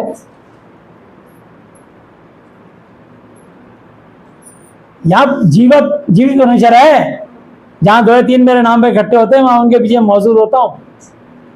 इब्रानी 10:31 आयत लिखा है जीवते परमेश्वर का हाथों पढ़ना भयानक बात है। एक एक चीज को देखता रहता है वो, एक एक बंदे को, हमारे एक एक मुंह के बोल को सुनते हो। तो यहाँ लिखा है तू चोरी ना करना, तू किसी के विरुद्ध झूठी गवाही ना देना, झूठी साक्षी ना देना। अगर आपसे पहले किसी के खिलाफ झूठी गवाही दी हो तो कभी किसी की हाँ मत में लाना, बोला मैं झूठी गवाही नहीं दूंगी किसी की। तो किसी के घर का लालच ना करना, ना किसी की स्त्री का लालच करना, ना किसी के दास दासी, ना बैल गधे, ना किसी की किसी वस्तु का लालच करना। हालेलुया। कभी भी किसी के कोई काम कर रहा है उसको छुड़वा के मत किया तो उसके यहाँ छोड़ दे, उसका घर खराब कर दिया, तेरे को 1000 मिलते हैं, मैं 1200 दूंगी, 1500 दूंगी, यहाँ आ जा, मत जाना और ना किसी घर बिगाड़ना। यहाँ काम करो, प्रभु उसी पर आशीष देंगे। इब्रानी 13 की 4 आयत पढ़ लीजिए, इब्रानी की पुस्तक, नया नियम,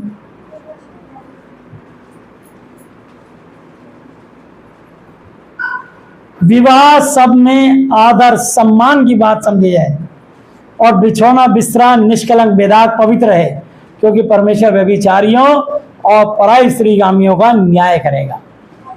जिसने भी किसी से पराई स्त्री के साथ, पराई पुरुष के साथ अगर रिलेशन बनाए हैं, बना रखे हैं, तो तोड़ने पड़ेंगे, और बनाए थे तो माफी मांगनी पड़ेगी। हालेलुया। अपने आप को परमेश्वर के लिए पवित्र रखें और शादी से पहले किसी और को अपने आप को समर्पित ना करें, और जिंदगी में हमेशा विश्वासी के साथ ही शादी करना। यहोशू 23 अध्याय 16 से लेके 9 से लेके 16 तक पढ़ लेना।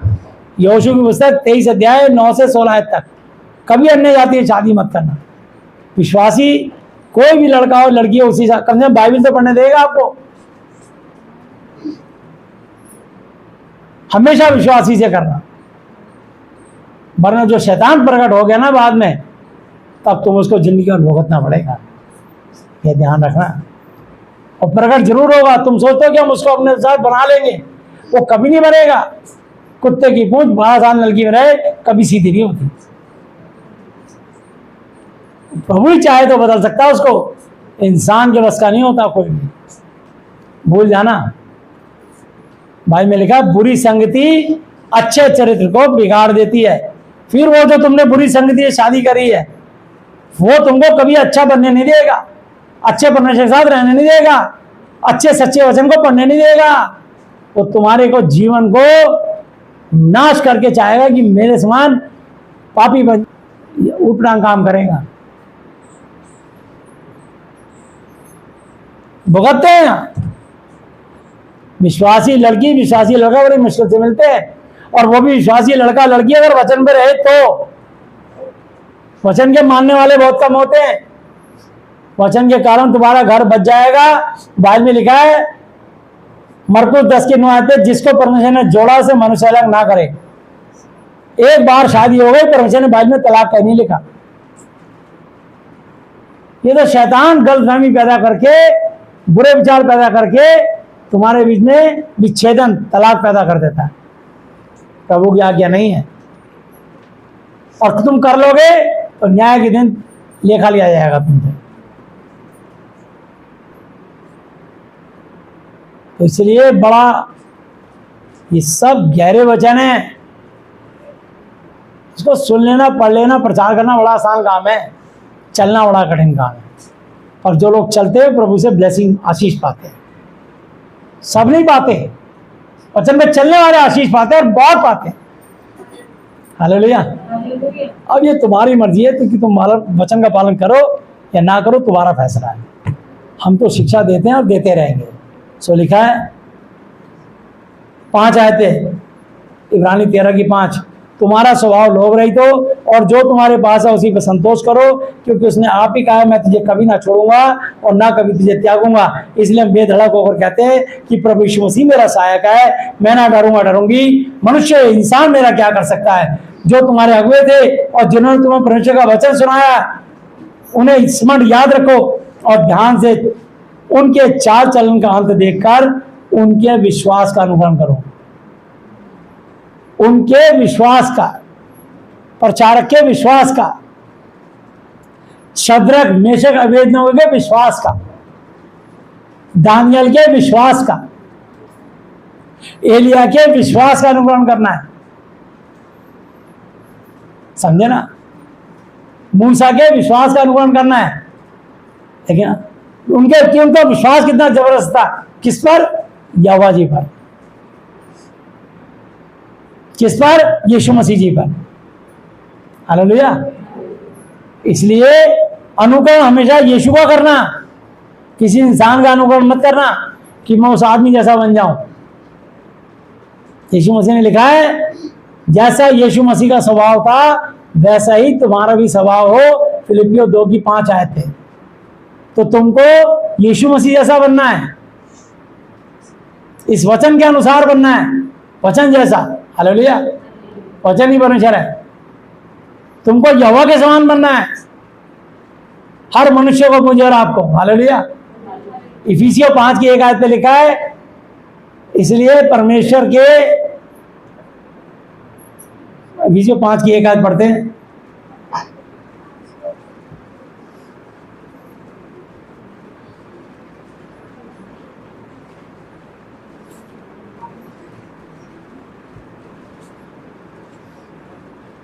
इसलिए प्रिय बालकों की नाई परमेश्वर के सदृश बनो। इसलिए प्यारे बच्चों की तरह परमेश्वर के समान बनो, यहोवा के समान बनो, यीशु के समान बनो। यानी लिखा कि मूसा के समान, एलिया के समान, दानियल के समान बनो, परमेश्वर के समान बनो। हालेलुया। परमेश्वर आपको और मुझको, हम में से प्रत्येक को चुनता है और अपने समान बनाना चाहते हैं। अब देखना यह है कि कितने लोग इस वचन का पालन करके परमेश्वर के अनुसार बनने की कोशिश करते हैं, पर बनना हमेशा यीशु मसीह के समान। इसलिए पहला पत्रस 1:15-16 पे लिखा है, जैसा तुम्हारा बुलाने वाला चुनने वाला पवित्र है, वैसे तुम भी सारे चाल चलने में पवित्र बनो। लिखा पवित्र बनो क्योंकि मैं पवित्र हूं। हालेलुया। इब्रानी 13:7 आयत पे भी हमने पढ़ा है और उसकी 8 आयत पढ़ देते हैं।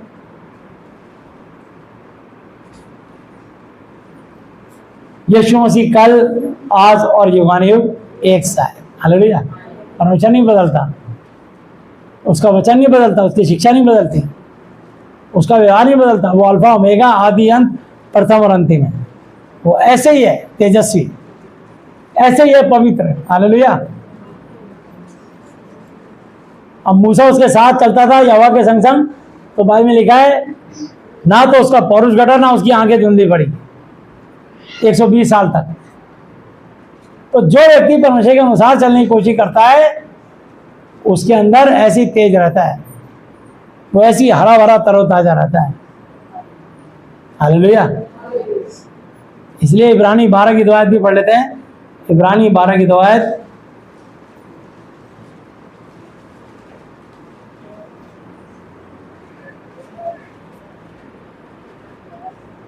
एक आयत से पढ़ रहा हूं। इस कारण जबकि गवाहों का ऐसा बड़ा बादल हमको घेरे हुए, तो आओ हर एक रोकने वाली वस्तु और उलझाने वाले पाप को दूर करके वह दौड़ जिसमें हमें दौड़ना है धीरज से दौड़े और विश्वास के कर्ता सिद्ध करने वाले यीशु मसीह की ओर ताकते रहें। किसकी ओर ताकते रहें? यीशु मसीह की ओर। यीशु मसीह कौन है? आदि में वचन था, वचन परमेश्वर के साथ था और वचन ही परमेश्वर था। हालेलुया। ये वचन ही परमेश्वर है। इस वचन के अनुसार आपको बनना है, मुझको और आपको इस वचन के अनुसार चलना है ताकि परमेश्वर से आशीषित रहें। हालेलुया। वो आशीष का स्रोता है, तुमको भी आशीष का स्रोता बना देगा वो। हालेलुया। तो इसलिए जिसने उस आनंद के लिए जो उसके आगे धरा था, लज्जा की कुछ चिंता ना करके क्रूस का दुख सहा और सिंहासन पर परमेश्वर के दाहिने जा बैठा। हालेलुया। उसने कोई संसार की लज्जा बेइज्जती की चिंता नहीं करी। यीशु मसीह ने यहोवा की हर आज्ञाकारिता में रहते हुए उनकी आज्ञाओं को माना, पालन किया, जान देने तक वफादार रहा। 3 आयत पे लिखा है, इसलिए उस पर ध्यान करो, यीशु मसीह पर, जिसने अपने विरोध में पापियों का इतना वाद विवाद, तर्क वितर्क, गाली गलौज सह लिया कि तुम निराश होकर हौसला ना छोड़ दो, हिम्मत ना छोड़ दो। तुमने पाप से लड़ते हुए ऐसी मुठभेड़ नहीं की कि तुम्हारा खून बहाओ, तुम्हारा लहू बहाओ। यीशु का सेवा करते हुए किसी का खून बहाया है तुम में से? प्रभु ने हमें ऐसे हाथों में बिठा के रखा। हालेलुया। बल्कि हम गरीब थे, निर्धन थे, धनवान बना दिया। हम रोगी थे, हमें निरोगी कर दिया। हम निर्बल थे, दुर्बल थे, हमें बलवान बना दिया। हम अज्ञानी थे, हमें अपने वचन से भर के ज्ञानी बना दिया। हालेलुया। तो प्रभु की जितना उसकी महानता का धन्यवाद किया जाए कम है। हालेलुया। बहुत प्यारे परमेश्वर, आप वचन को पढ़ा करो अपने घर में। ये सारे दिन अपने मोबाइल में टाइम पास मत करा करो। कुछ समय बना लो कि प्रभु, जैसे हम दशवां निकालते हैं 2 घंटे 24 मिनट हम बाइबल पढ़ेंगे या महिमा करेंगे। वचन ज़्यादा पढ़ा करो, चाहे दिन में आधा घंटा 5 बार, चाहे 15 मिनट, दिन में 10 बार बाइबल पढ़ा करो। 2 घंटे 40 मिनट हो जाएंगे, 24 मिनट। हालेलुया। आपके पास जब मौका लगे मोबाइल के अंदर, आप जब मौका लगे 15 मिनट के लिए बाइबल पढ़ लो। जोड़ो, मैंने कितनी बार बाइबल पढ़ लिया, बस ये। जैसे आपको थोड़ी देर प्यास लगती है कभी पानी पी लेते हो, थोड़ी देर भूख लगती है कुछ खा लेते हो। ऐसी परमेश्वर तुम्हारी आत्मा की भूख होनी चाहिए कि तुम प्रभु का वचन पढ़ो, जो पढ़े लिखे हैं। और जो पढ़े लिखे नहीं है वो मोबाइल में सुन सकते हैं।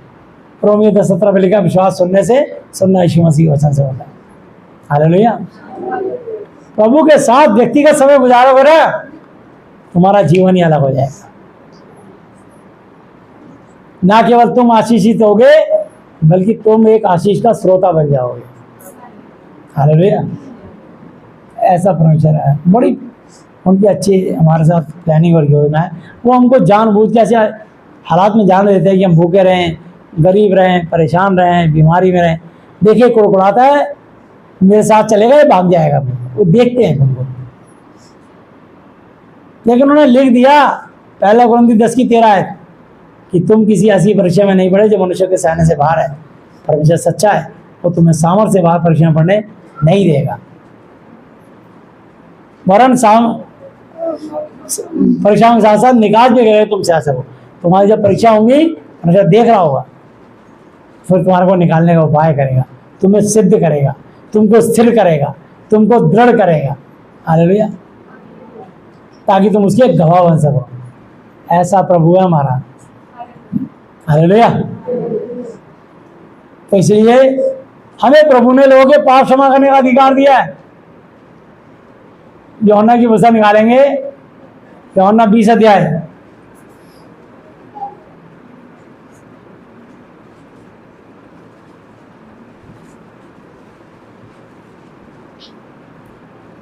उन्नीस आयत से।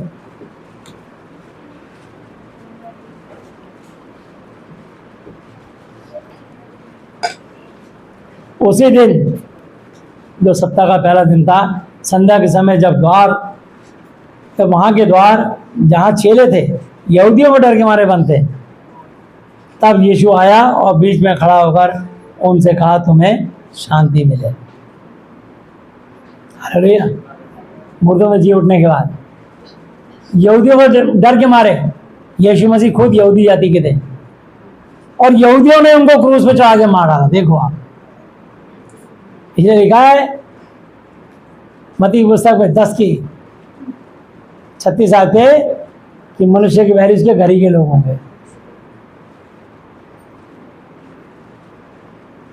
मैं एक मिनट निकालता हूँ, मत्ती की पुस्तक 10 अध्याय,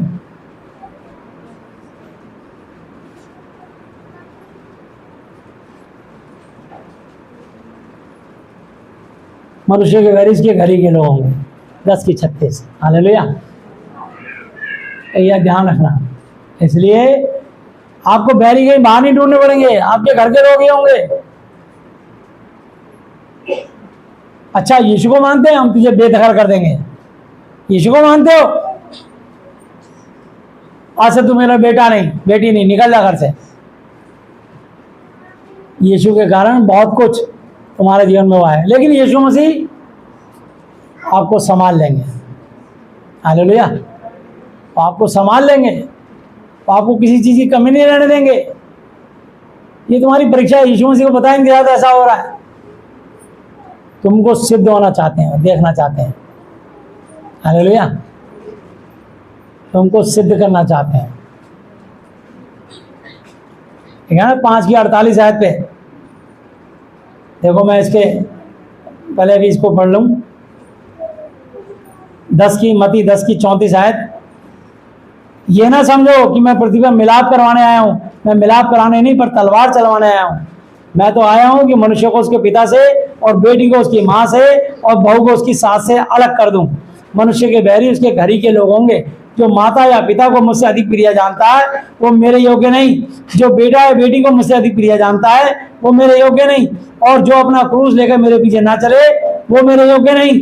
जो अपना जीवन बचाता है वो उसे खोएगा, और जो मेरे कारण अपना जीवन खोता है वो उसे पाएगा। जो तुम्हें ग्रहण करता है वो मुझे ग्रहण करता है, और जो मुझे ग्रहण करता है वो मेरे भेजने वाले को ग्रहण करता है। जो भविष्यता को भविष्यता जानकर ग्रहण करे वो भविष्यता को बदला पाएगा, और जो धर्मी जानकर धर्मी को ग्रहण करे वो धर्मी को बदला पाएगा। जो कोई इन छोटों में से एक को चेहरा जानकर केवल एक कटोरा ठंडा पानी पिलाए, मैं तुमसे सच कहता हूं वो किसी रीति से अपना प्रतिफल ना खोएगा। हालेलुया। लोग प्रभु के दास के लिए पानी की बोतल लाते हैं, पानी देते, क्यों देते हैं? कि प्रभु ये आपका सेवक है कि हम पानी आपको पिला रहे हैं। तो प्रभु की कमाई पे, आशीष पे बरकत देता है कि उनके पास एक पानी की बोतल भी प्रभु कहता है मैं उसका भी कर्जदार नहीं हूँ, उसका भी कई 100 गुना लौटाऊंगा तुम्हें। हालेलुया। ऐसा प्रभु है वो। इसलिए 5 की 48 आयत में लिखा है, मत्ती 5:48, प्रभु उनको सिद्ध करना चाहते हैं। 5:48, इसलिए चाहिए कि तुम सिद्ध बनो जैसा तुम्हारा स्वर्गीय पिता सिद्ध है। हालेलुया। परमेश्वर मेरे को और आपको सिद्ध करना चाहते हैं, परफेक्ट करना चाहते हैं, कोई कमी नहीं रहने देना चाहते। वापिस आएंगे यूहन्ना की पुस्तक में 20 अध्याय 19 आयत से। उसी दिन सप्ताह का जो पहला दिन था, संध्या के समय, वहां के द्वार जहां चेले थे यहूदी को डर के मारे बंद थे, तब यीशु आया और बीच में खड़ा कर उनसे कहा तुम्हें शांति मिले। और यह कहकर उसने अपना हाथ और अपना पंजर पसली उनको दिखाए। तब चेले प्रभु को देखकर आनंदित हुए। यीशु ने फिर उनसे कहा तुम्हें शांति मिले। जैसे पिता यहोवा ने मुझे भेजा है वैसे ही मैं भी तुम्हें भेजता हूं, मैं भी तुमको भेजता हूं। हालेलुया। यह कहकर उन पर फूंका और उनसे कहा पवित्र आत्मा लो। हालेलुया। अगर आप अपने मुंह से यीशु को प्रभु मानते हो तो पवित्र आत्मा आपके पर आ चुका है। हालेलुया। यह मत समझना कई लोग तुमको गलत शिक्षा देंगे, कहेंगे तुमको अन्य भाषा आती है, अगर तुम्हें अन्य भाषा नहीं आती तो पवित्र आत्मा नहीं मिला। झूठे हैं लोग। 1 कुरिन्थी 12 अध्याय 1-2-3 आयत पढ़ के सुनाना उनको। 1 कुरिन्थी 12 अध्याय 1-2-3 आयत पढ़ के सुनाना। बोला मुझे पवित्र आत्मा मिल रखा है। हालेलुया। मुझे तेरी शिक्षा की जरूरत नहीं है, बल्कि तेरे पास जो अन्य भाषा है, क्या तुझे इसका मीनिंग मालूम है, अर्थ मालूम है? तुझे इसका अनुवाद ही नहीं पता। कैसी पवित्र आत्मा तू बात कर रही है? देखो ट्रांसलेशन ही नहीं आता, इसका अर्थ ही नहीं पता, तो ऐसी भाषा का क्या फायदा? 1 कुरिन्थी 12 की 1-2-3 आयत भी पढ़ ले। ये पवित्र आत्मा का चिन्ह बता रहा हूं। यूहन्ना 20 की 23 आयत निकालना, मैं जब पढ़ रहा हूं जहां पे अभी।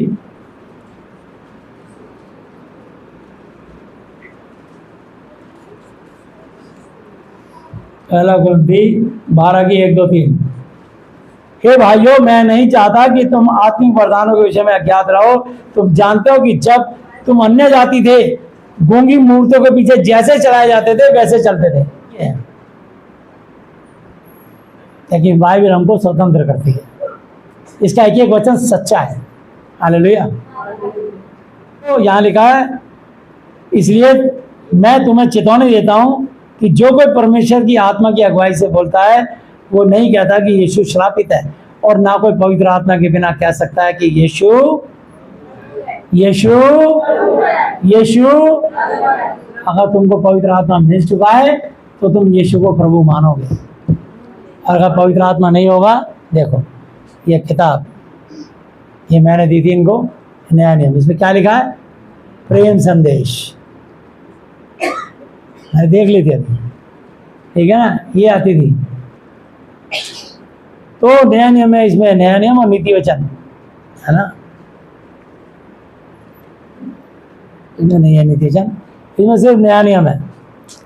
और सचमुच ये प्रेम का संदेश है, ये परमेश्वर का लव लेटर है। हालेलुया। इसलिए इसका नाम प्रेम संदेश है। बहुत सुंदर नाम है। ये परमेश्वर का स्वर से उतरा हुआ लव लेटर है। I love you Jesus. इससे मोहब्बत करो, इसके वचन से मोहब्बत करो। हालेलुया। इस प्रेम संदेश से मोहब्बत करो। उसको दे दो। ये खत्म हो गई बाइबल, मैंने रखी थी छुपा के, 60-70 बाइबलें थी, गांव में थी। प्रेम संदेश, ये परमेश्वर का प्रेम संदेश है। इसको सिखाने वाले, बताने वाले बहुत कम है। भीड़ तो बहुत जगह मिल जाएगी, पर कोई सही प्रचार नहीं करेगा, सही बात नहीं बताएगा। वो बात कहेंगे ठीक है, भीड़ आती रहे, यूट्यूब पे बनता रहे, दिखता रहे, यहाँ भीड़ बहुत है। भीड़ कुछ नहीं करेगी, जो करेंगे यीशु मसीह करेंगे। हालेलुया। भीड़ किसी का उद्धार नहीं करेगी, यीशु मसीह उद्धार करते हैं। यीशु मसीह उद्धार करता है। और देखे भीड़ में हमने, भीड़ भटकाती है, गुमराह करती है, भेड़ चाल होती है भीड़। भीड़ में कुछ नहीं मिलेगा आपको, जो मिलेगा सच्चाई में मिलेगा। हालेलुया। वापिस आएंगे यूहन्ना पर थे हम, 23 आयत, 20 की 23 आयत।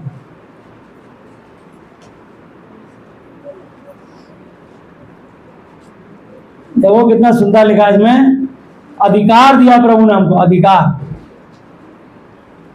जिनके पाप तुम क्षमा करो वे उनके लिए क्षमा किए गए हैं, और जिनके तुम रखो वो रखे गए हैं। हालेलुया। लोगों के पाप और श्राप करने का अधिकार मिला हमको इस वचन से। और जब तक ये तो मनुष्य जिंदगी में रिश्वत लेता है, घूस लेता है, व्यभिचार करता है, चोरी करता है, गलत काम, ये बीमारियां मन के उसके ऊपर आ गई, और वो चाहते कैंसर करिश्मा हो जाए, वो चमत्कार हो जाए, अद्भुत हो जाए। अरे पाप तो क्षमा कराने पड़ेंगे, और वो भी कोई एक प्रभु का सेवक जो वचन की समझ रखता हो, वो जाके पाप श्राप क्षमा करेगा, और वो बताएगा ये दुष्ट आत्मा है, और तुमने जिंदगी भर ये दुष्ट काम किए, ये उसकी सजा है तुम्हारे शरीर पे। अगर आज तुम तौबा करोगे, माफी मांगोगे, तो परमेश्वर आज तुम्हारे पश्चाताप करने के कारण तुम्हारे को कैंसर से आजाद कर देगा। ये कारण है। हालेलुया। तुम्हारी जाति बाती कुछ नहीं बदलेगी। अब तुम चाहे रावत हो, चाहे नेगी हो, चाहे गोसाई हो, चाहे गुलाटी हो, चाहे वर्मा हो, चाहे शर्मा हो, चाहे तुम जो मर्जी हो भाई, दुग्गल हो, चाहे तुम कोहली हो, चाहे नागपाल हो, जो भी हो, तुम अपनी लगाते रहो जाति पाति। मैं किसी की पूछता नहीं जाति पाति, कोई कास्ट रहेगी तुम्हारी, मुझे कोई लेना नहीं। मुझे तो सच्ची शिक्षा से मतलब है। मुझे नहीं लेना कौन ब्राह्मण है, कौन क्षत्रिय है, कौन है वैश्य, कौन है शूद्र। मेरे लिए सब बराबर है, क्योंकि परमेश्वर ने कहा ये सब मेरे बच्चे हैं, जा मेरी भेड़ों को चरा। हालेलुया। तुम सब प्रभु यीशु मसीह की भेड़ें हो। हम तो पूछते नहीं किसी की जाति जनजाति क्या है। सरकार को बताना जहां तुम्हें फायदा मिलता हो, अपने सर्टिफिकेट दिखा करके। मेरे को तुम्हारी जरूरत नहीं है इस चीज़ की, जाति पाति की। तुम इंसान हो, बस परमेश्वर ने बनाया है, और सबको प्रभु प्रेम करते हैं। हालेलुया। तो यह अधिकार दिया हमको कि हर प्रचारक को अधिकार है, हर विश्वासी को अधिकार है, अंगीकार करके ही तब दुआ करना, वरना किसी के सर पे हाथ रख के दुआ मत करना, वरना तुम फंस जाओगे। क्योंकि पहला तीमुथियुस 5:22 आयत पे लिखा है, किसी पर शीघ्र जल्दबाजी में हाथ ना रखना, दूसरों के पापों में भागी ना होना, अपने आप को पवित्र बनाए रख। अपने बच्चों को सिखाना कि जल्दी से किसी में हाथ रख के दुआ नहीं करना। पानी पे पकड़ के दुआ कर दो और पिला दो उसे। तुम्हारा स्कूल में दोस्त सहेली ठीक हो जाएंगे, लेकिन सर पे हाथ रख के दुआ मत करना उसके। ये बता रहे हैं आपको, बिना अंगीकार कराए। हालेलुया। बाइबल का एक एक स्टेप सीखो, उसके बाद काम करो। तुम भी यीशु मसीह के बच्चे हो, मैं भी। तुम भी यीशु मसीह के चेले हो, मैं भी। तुम्हारा गुरु मेरा गुरु एक ही है, तुम्हारा परमेश्वर मेरा परमेश्वर एक ही है। ये वचन तुम दोनों मेरे लिए, सबके लिए एक ही है। लेकिन अंगीकार करा के तब दुआ करना, हाथ रखे। हालेलुया।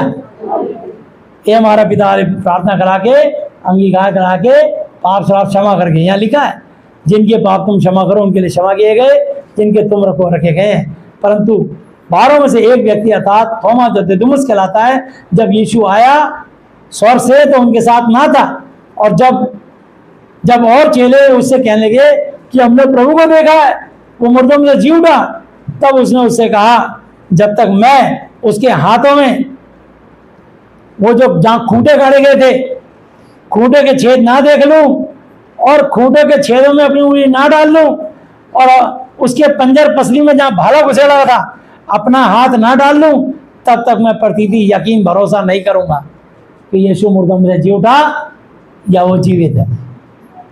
जब उसने ये बात बोली, यीशु मसीह ने स्वर से सुन ली। हालेलुया। यीशु मसीह हमारी एक ही बात ध्यान से सुनते हैं, कान धर के सुनते हैं। वो तुम्हारी जब आंख से आंसू टपकते हैं ना, प्रभु देख रहे होते हैं तुमको, तो सब आंसू मैं तेरे पोंछ डालूंगा। हालेलुया। पोंछ देता प्रभु आंसू। जब पहली बार यहाँ साल में वचन बढ़ते हैं ना, इस सरिता को वचन दिया था, मैं तेरे सब आंसू पोंछ डालूंगा। यही वचन मिला था तेरे को, कैंसर था इसको। उस वचन को लेके प्रभु तूने कहा है मैं तेरे सब आंसू पोंछ डालूंगा। उस वचन को पढ़ के विश्वास किया, प्रकाशित वाक्य से प्रभु ने इसके आंसू पोंछ दिए, कैंसर गायब हो गया इसका। हालेलुया। आज 5 साल से कैंसर से आज़ाद हो गई है, बिल्कुल ठीक ठाक है। हालेलुया। तो यीशु मसीह जिंदगी देते हैं, क्योंकि मार्ग सत्य और जीवन मैं ही हूँ, बिना मेरे द्वारा कोई पिता परमेश्वर यहोवा जी तक नहीं पहुंच सकता, और किसी दूसरे के द्वारा उद्धार मोक्ष मुक्ति नहीं, क्योंकि स्वर्ग के नीचे मनुष्य जाति में यीशु मसीह जी के अलावा और कोई दूसरा नाम नहीं दिया गया जिसके द्वारा हम उद्धार पा सकें। क्या लिखा है? 8 दिन के बाद उसके चेले फिर घर के भीतर थे, और वो थोमा नाम का चेला जिसने मना किया था, और थोमा उनके साथ था, और द्वार दरवाजे बंद थे। तब यीशु ने आकर उनके बीच में खड़ा होकर उनसे कहा तुम्हें शांति मिले। आत्माएं जो होती है ना, दरवाजा बंद उसमें से भी घुस जाती है। हालेलुया। कुंडी दरवाजा लगाने की जरूरत नहीं पड़ती, चाहे शुद्ध आत्मा हो चाहे दुष्ट आत्मा हो। इसलिए लोगों को जो हार्ट अटैक और ब्रेन हेमरेज होते हैं, दरवाजा बंद होता है, अंदर चिटकने लगी होती है, हृदय पे हमला, हार्ट अटैक का मतलब मर गया बंदा। ब्रेन हेमरेज, दिमाग पे हमला, दिमाग की नस फटी, कान से खून बहा, बंदा मर गया। कौन आया बंद दरवाजे में? दुष्ट आत्माएं थी, गंदी आत्मा ने दबा के मार दिया उन्हें। ठीक ठाक बंदा यूं चला जाता है, सेकंड नहीं लगते, सेकंड। समझे ना? हमेशा जानता है। और शैतान को ऐसा नहीं पैदा, शैतान भी भाई परमेश्वर ने पैदा किया है ताकि जो उसकी आज्ञा ना माने, शैतान अपने आप हमला करता है। ये प्रभु ने मेरा वचन दे दिया, कह दिया मेरा वचन, इसका वचन जो पालन करेगा शैतान उसको नहीं छुएगा। जो इस वचन से बाहर जाके जिएगा शैतान उस पर अटैक करेगा। सीधी सी बात। मैं बुरा नहीं करूंगा, लेकिन ये ऑटोमेटिक ही शैतान जग जाएगा इस वचन से बाहर जाते ही। मैं दाखला था, तुम डालियां, मुझसे लोगों को तुम कुछ भी नहीं कर सकते। यहाँ लिखा है तब अगर उन्होंने बीच में कहा तुम्हें शांति मिले, तब उसने थोमा से कहा अपनी उंगली यहाँ लाकर मेरे हाथों को देख, और अपना हाथ लाकर मेरे पंजर पसली में डाल, और अविश्वासी नहीं परंतु विश्वासी हो। यह सुनकर थोमा ने उत्तर दिया, हे मेरे प्रभु, हे मेरे परमेश्वर। घुटनों के बल गिर गया वो, मैंने गलत शब्द बोला था, अब मेरी आंखें आपको देख रही हैं, अब मैं यकीन कर रहा हूँ। तब यीशु ने कहा, देखो क्या लिखा है यहाँ 29 आयत पे, कितना सुंदर। यीशु ने उससे कहा तूने तो मुझे देखकर विश्वास किया है, धन्य वे हैं जिन्होंने बिना देखे विश्वास किया है। मैंने 26.5 साल में यीशु मसीह को आज तक नहीं देखा। ये वचन देखा है, इस वचन में विश्वास किया है, ये वचन मैंने लोगों को पढ़ के सुनाया है, इस वचन के मैंने लोगों पर फूका है, इस वचन से प्रार्थना की है, इस वचन ने कहा है तुम बीमारों में हाथ रखोगे वो चंगे हो जाएंगे। हालेलुया। मैं वही विश्वासी हूँ, और वही विश्वास तुम्हारे अंदर भरना चाहता हूँ। तो प्रभु ने बस विश्वास का वचन छोड़ दो। मैंने कितने लोगों को वेंटिलेटर में जाके दुआ करी, वो मौत के मुंह से वापिस आ गए। कितने ही लोग 50 से ऊपर मुर्दे जिंदे हुए 26.5 साल में, सबको यीशु मसीह नासरी ने जिंदा किया। एक कोई मैंने नहीं किया, इस वचन ने जिंदा किया, मेरे इस विश्वास ने जिंदा किया जो मैंने इसमें से सीखा, और तुम्हारे अंदर मैं वचन फूकता हूँ। हालेलुया। यीशु ने मेरे पर फूका, अपने चेलों फूका और तुम भी यीशु मसीह के चेला चेली हो, इसलिए यीशु मसीह तुम पर फूकता है वचन कि इस वचन को सुनो। विश्वास सुनने से, सुनना यीशु मसीह के वचन से होता है। हालेलुया। यीशु ने उनसे कहा, तूने तो देखकर विश्वास किया है, धन्य वे जिन्होंने बिना देखे विश्वास किया है। यीशु ने और भी बहुत चिन्ह चेलों के सामने दिखाए जो इस पुस्तक में लिखे नहीं गए, परंतु ये इसलिए लिखे गए हैं कि तुम विश्वास करो कि यीशु ही परमेश्वर यहोवा का पुत्र मसीहा है, और विश्वास करके उसके नाम से जीवन पाओ। हालेलुया। उसके नाम में जीवन है, उसके नाम में अनंत जीवन है, उसके नाम में उद्धार है, उसके नाम में छुटकारा है। हालेलुया। इसलिए आप इस चीज को सीख लो, मैंने आपको सिखाया है। और फिर बता रहा हूं एक बार, पहला तीमुथियुस 4 और 5 आयत, 4 और 5 आयत।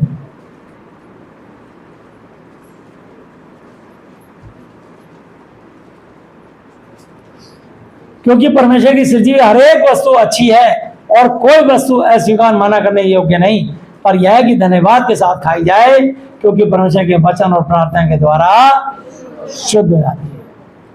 यीशु मसीह आपके लहू को इस अंजल पे लगा के शुद्ध पवित्र करता हूँ, करती हूँ, आपको धन्यवाद देता हूँ, देती हूँ। आमीन। तब उस पानी को पीना, खाने को खाना, अन्यथा वो कभी शुद्ध नहीं होगा, चाहे वो सील बंद हो। पर फिर भी तुमसे चूक हो जाएगी, तो बाइबल में ये लिखा है, मरकुस की पुस्तक, इसकी 1 मिनट, पहला तीमुथियुस 5 की पढ़ लेते हैं, 5 की 17 है।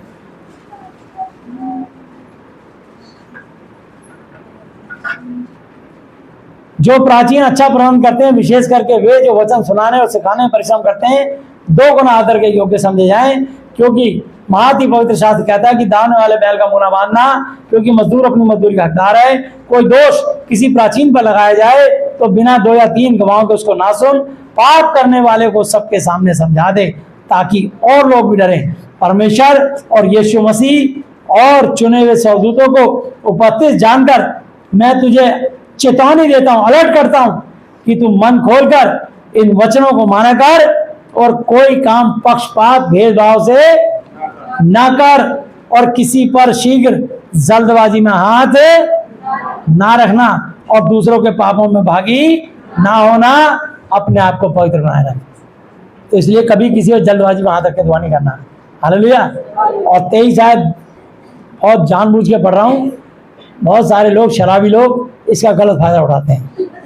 23 शायद उन शराबियों के लिए पढ़ रहा हूँ जो इसको कहते हैं, बाइबल में लिखा है, भविष्य में केवल जली का पीने वाला ना रहे, पर अपने पेट के और अपने बार बार बीमार होने के कारण थोड़ा थोड़ा दाख रस भी काम में लाया कर। तो जिनको पेट में कब्ज, एसिडिटी, कोई गैस की बीमारी, कोई लीवर किडनी में इन्फेक्शन, कोई पेट से बीमारी कोई भी रहती है, कोई प्राइवेट पार्ट में, कोई छाती में, तो उसको अंगूरों का जूस निचोड़ के पीना चाहिए। अंगूरों का जूस पे दुआ करा के पीनी चाहिए। अगर अंगूरों को तुरंत निचोड़ के पीते हैं तो वो दाखरस होता है, और अंगूरों को 8 महीने सड़ा के पीते हैं, अल्कोहल बन के शराब बन जाती है, उसे दाख मधु कहते हैं। हालेलुया। इसलिए अंतर बता दिया है, कोई इसको गलतफहमी में ये ना कहे कि दाखरस पीने की आज्ञा, बिल्कुल आज्ञा है। यीशु ने पहला चमत्कार ही दाखरस बनाया था। हालेलुया। इसलिए अब मरकुस की पुस्तक निकालेंगे, मरकुस 1 मिनट, इसकी 6 की 16 भी निकाल लेते हैं, 14, 15, 16। पहला तीमुथियुस 6 की 14, 15, 16, क्योंकि अभी मैंने थोड़ा तस्वीर पे बोल दिया था, इसलिए बोल रहा हूँ कि तू हमारे प्रभु यीशु मसीह के प्रकट होने तक, बादलों पर आने तक, इस वचन को, इस आज्ञा को निष्कलंक और निर्दोष रख, जिसे वह ठीक समय में दिखाएगा, जो परम धन्य, अद्वैत, अधिपति और राजाओं का महाराजा और प्रभुओं का महाप्रभु है, और अमरता, कभी ना मरने वाला, केवल उसी की है, और वह अगम्य ज्योति में रहता है, और ना उसे किसी मनुष्य ने देखा और ना कभी देख सकता है। उसकी प्रतिष्ठा और राज्य अनंत काल तक युगानुयुग रहेगा। आमीन। इसलिए अगर सबसे पहला सवाल कोई बोले ना मैंने आज यीशु मसीह को देखा, उसे पहला सवाल पूछना, क्या तूने उसकी शक्ल देखी? अगर वो कहता है या कहती है हाँ मैंने यीशु मसीह की ऐसी शक्ल देखी, ऐसी मूछें, ऐसी दाढ़ी थी, ऐसे गोल्डन बाल थे, ऐसी सुंदर सी नाक थी, ऐसी आंखें थी, पूरा चेहरा यीशु मसीह किसी ने नहीं देखा। समझ लो इसको दुष्ट आत्मा ने भरमा के शैतान ने दर्शन दिए, सीधा समझ जाना। हालेलुया। इसलिए क्योंकि यूहन्ना 1:18 पे लिखा है, परमेश्वर को किसी ने कभी नहीं देखा, इकलौता पुत्र जो पिता यहोवा जी गोद में, उसी ने उसको प्रकट किया।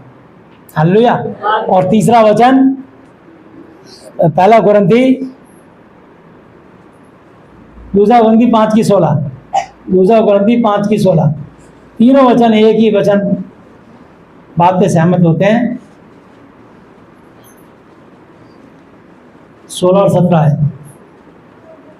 सो अब से हम किसी को शरीर के अनुसार ना समझेंगे, चित्र के अनुसार, फोटो के अनुसार नहीं समझेंगे। कब से?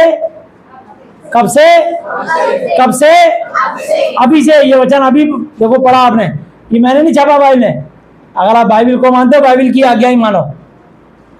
सो अब से हम किसी को भी, एवरीवन, मरियम की तो बात ही छोड़ दो, पर यीशु की तस्वीर को भी ये मत कहना ये यीशु मसीह है। इसलिए मैंने बच्चों को अपनी कभी मैंने जीसस की फिल्म दिखाई नहीं, एक तो बच्चे दिमाग में हो जाएगा यही जीसस है। वो एक एक्टिंग करने वाला एक्टर है, बच्चे की आंखों में वही बच जाएगा। मैं अपने बेटा वीडियो कभी भी मैंने जीसस की पिक्चर ही नहीं दिखाई। पैशन ऑफ क्राइस्ट मेरे घर में कैसी पड़ी थी, मैंने नहीं दिखाई, ताकि मेरे बच्चों में दिमाग में फोटो ना घुस जाए। शैतान बोलते थे वो तस्वीर को, तो यहाँ बता रहा हूँ। सो अब से हम किसी को शरीर के अनुसार ना समझेंगे, और यदि हमने अब यीशु मसीह को भी शरीर के अनुसार जाना था, तो भी अब से उसको ऐसा नहीं जानेंगे। कब से? अब से। हालेलुया। सो यदि कोई यीशु मसीह में, तो नई सृष्टि है, पुरानी बातें बीत गई, देखो सब नहीं हो गई। मुझे पता था शैतान के चिन्ह बना रखे हैं, इनको कोई आशीष नहीं मिलती थी। फिर जब से जाना शुरू किया, इनको शिक्षा दी, वचन की शिक्षा दी, और रवि नगर के बच्चों ने बहुत आशीष पाई है। सबको उठाया इनमें से, किसी के अपने मकान बन गए, किसी के अपने कुछ हो गए, सबकी गवाही है, इनकी गवाही है, इनके जिन्होंने काम किया प्रभु ने, इनके लिए दुआ करके छोड़ी, धन्यवाद देते रहे, प्रभु ने इनके रुपए पैसे दिला दिए, अद्भुत काम हुए इनके लिए। ये मौत के मुंह से आए हैं कई। प्रचारक में बहुत बहुत बोझ होता है। प्रचारक कोई लालची नहीं होता, पैसे के लिए नहीं काम करता। प्रचारक सच्चाई से शिक्षा देता लोगों को। मेरे से भी लेखा लिया जाएगा ये भेड़ का, कि तूने इन भेड़ों का मांस नोचा या इनकी सेवा करी। लेखा लिया जाएगा न्याय के दिन में से। तुमको मैं चकमा नहीं दे सकता, तुमको मैं धोखा नहीं दे सकता। यदि मैंने तुमको चकमा दिया, धोखा दिया, तो मेरी आत्मा नरक में डाल दी जाएगी। तुम तो भोले बने तब भी स्वर्ग में पहुंच जाओगे। अरे भैया जी, नरक में पड़े तुम और मैं कुछ नहीं कर पाएंगे। जो मैं बोऊंगा वो मैं काटूंगा। इसलिए हर मनुष्य जो बोएगा वो काटेगा। हालेलुया। प्रभु सबका न्याय एक जैसे लेते हैं। इसलिए बारे में लिखा, जो अपने आप को बड़ा बनाएगा वो छोटा किया जाएगा, जो छोटा बनाएगा वो बड़ा किया जाएगा। हालेलुया। तो परमेश्वर अपने वचन से बंधे हैं, उसके वचन में सामर्थ्य है। जब तक वचन में रहोगे आशीष पाओगे। हालेलुया। इसलिए उसके वचन को मत छोड़ना। मरकुस की पुस्तक निकालते हैं 16 अध्याय,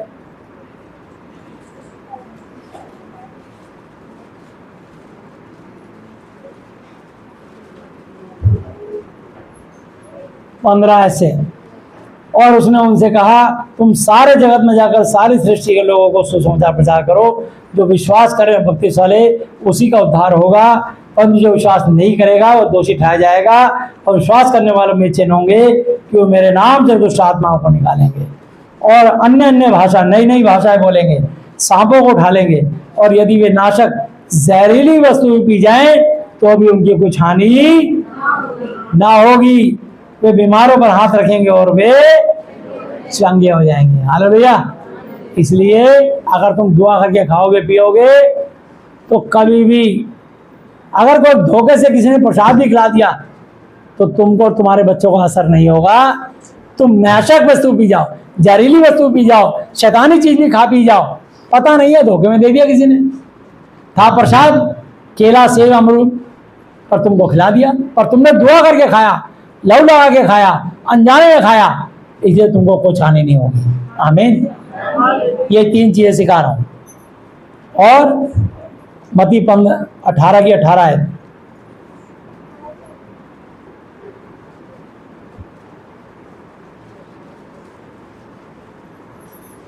मैं तुमसे सच कहता हूं, जो कुछ तुम पृथ्वी पर बांधोगे वह स्वर्ग में बनेगा, जो कुछ तुम पृथ्वी पर खोलोगे स्वर्ग में खोलेगा। हालेलुया।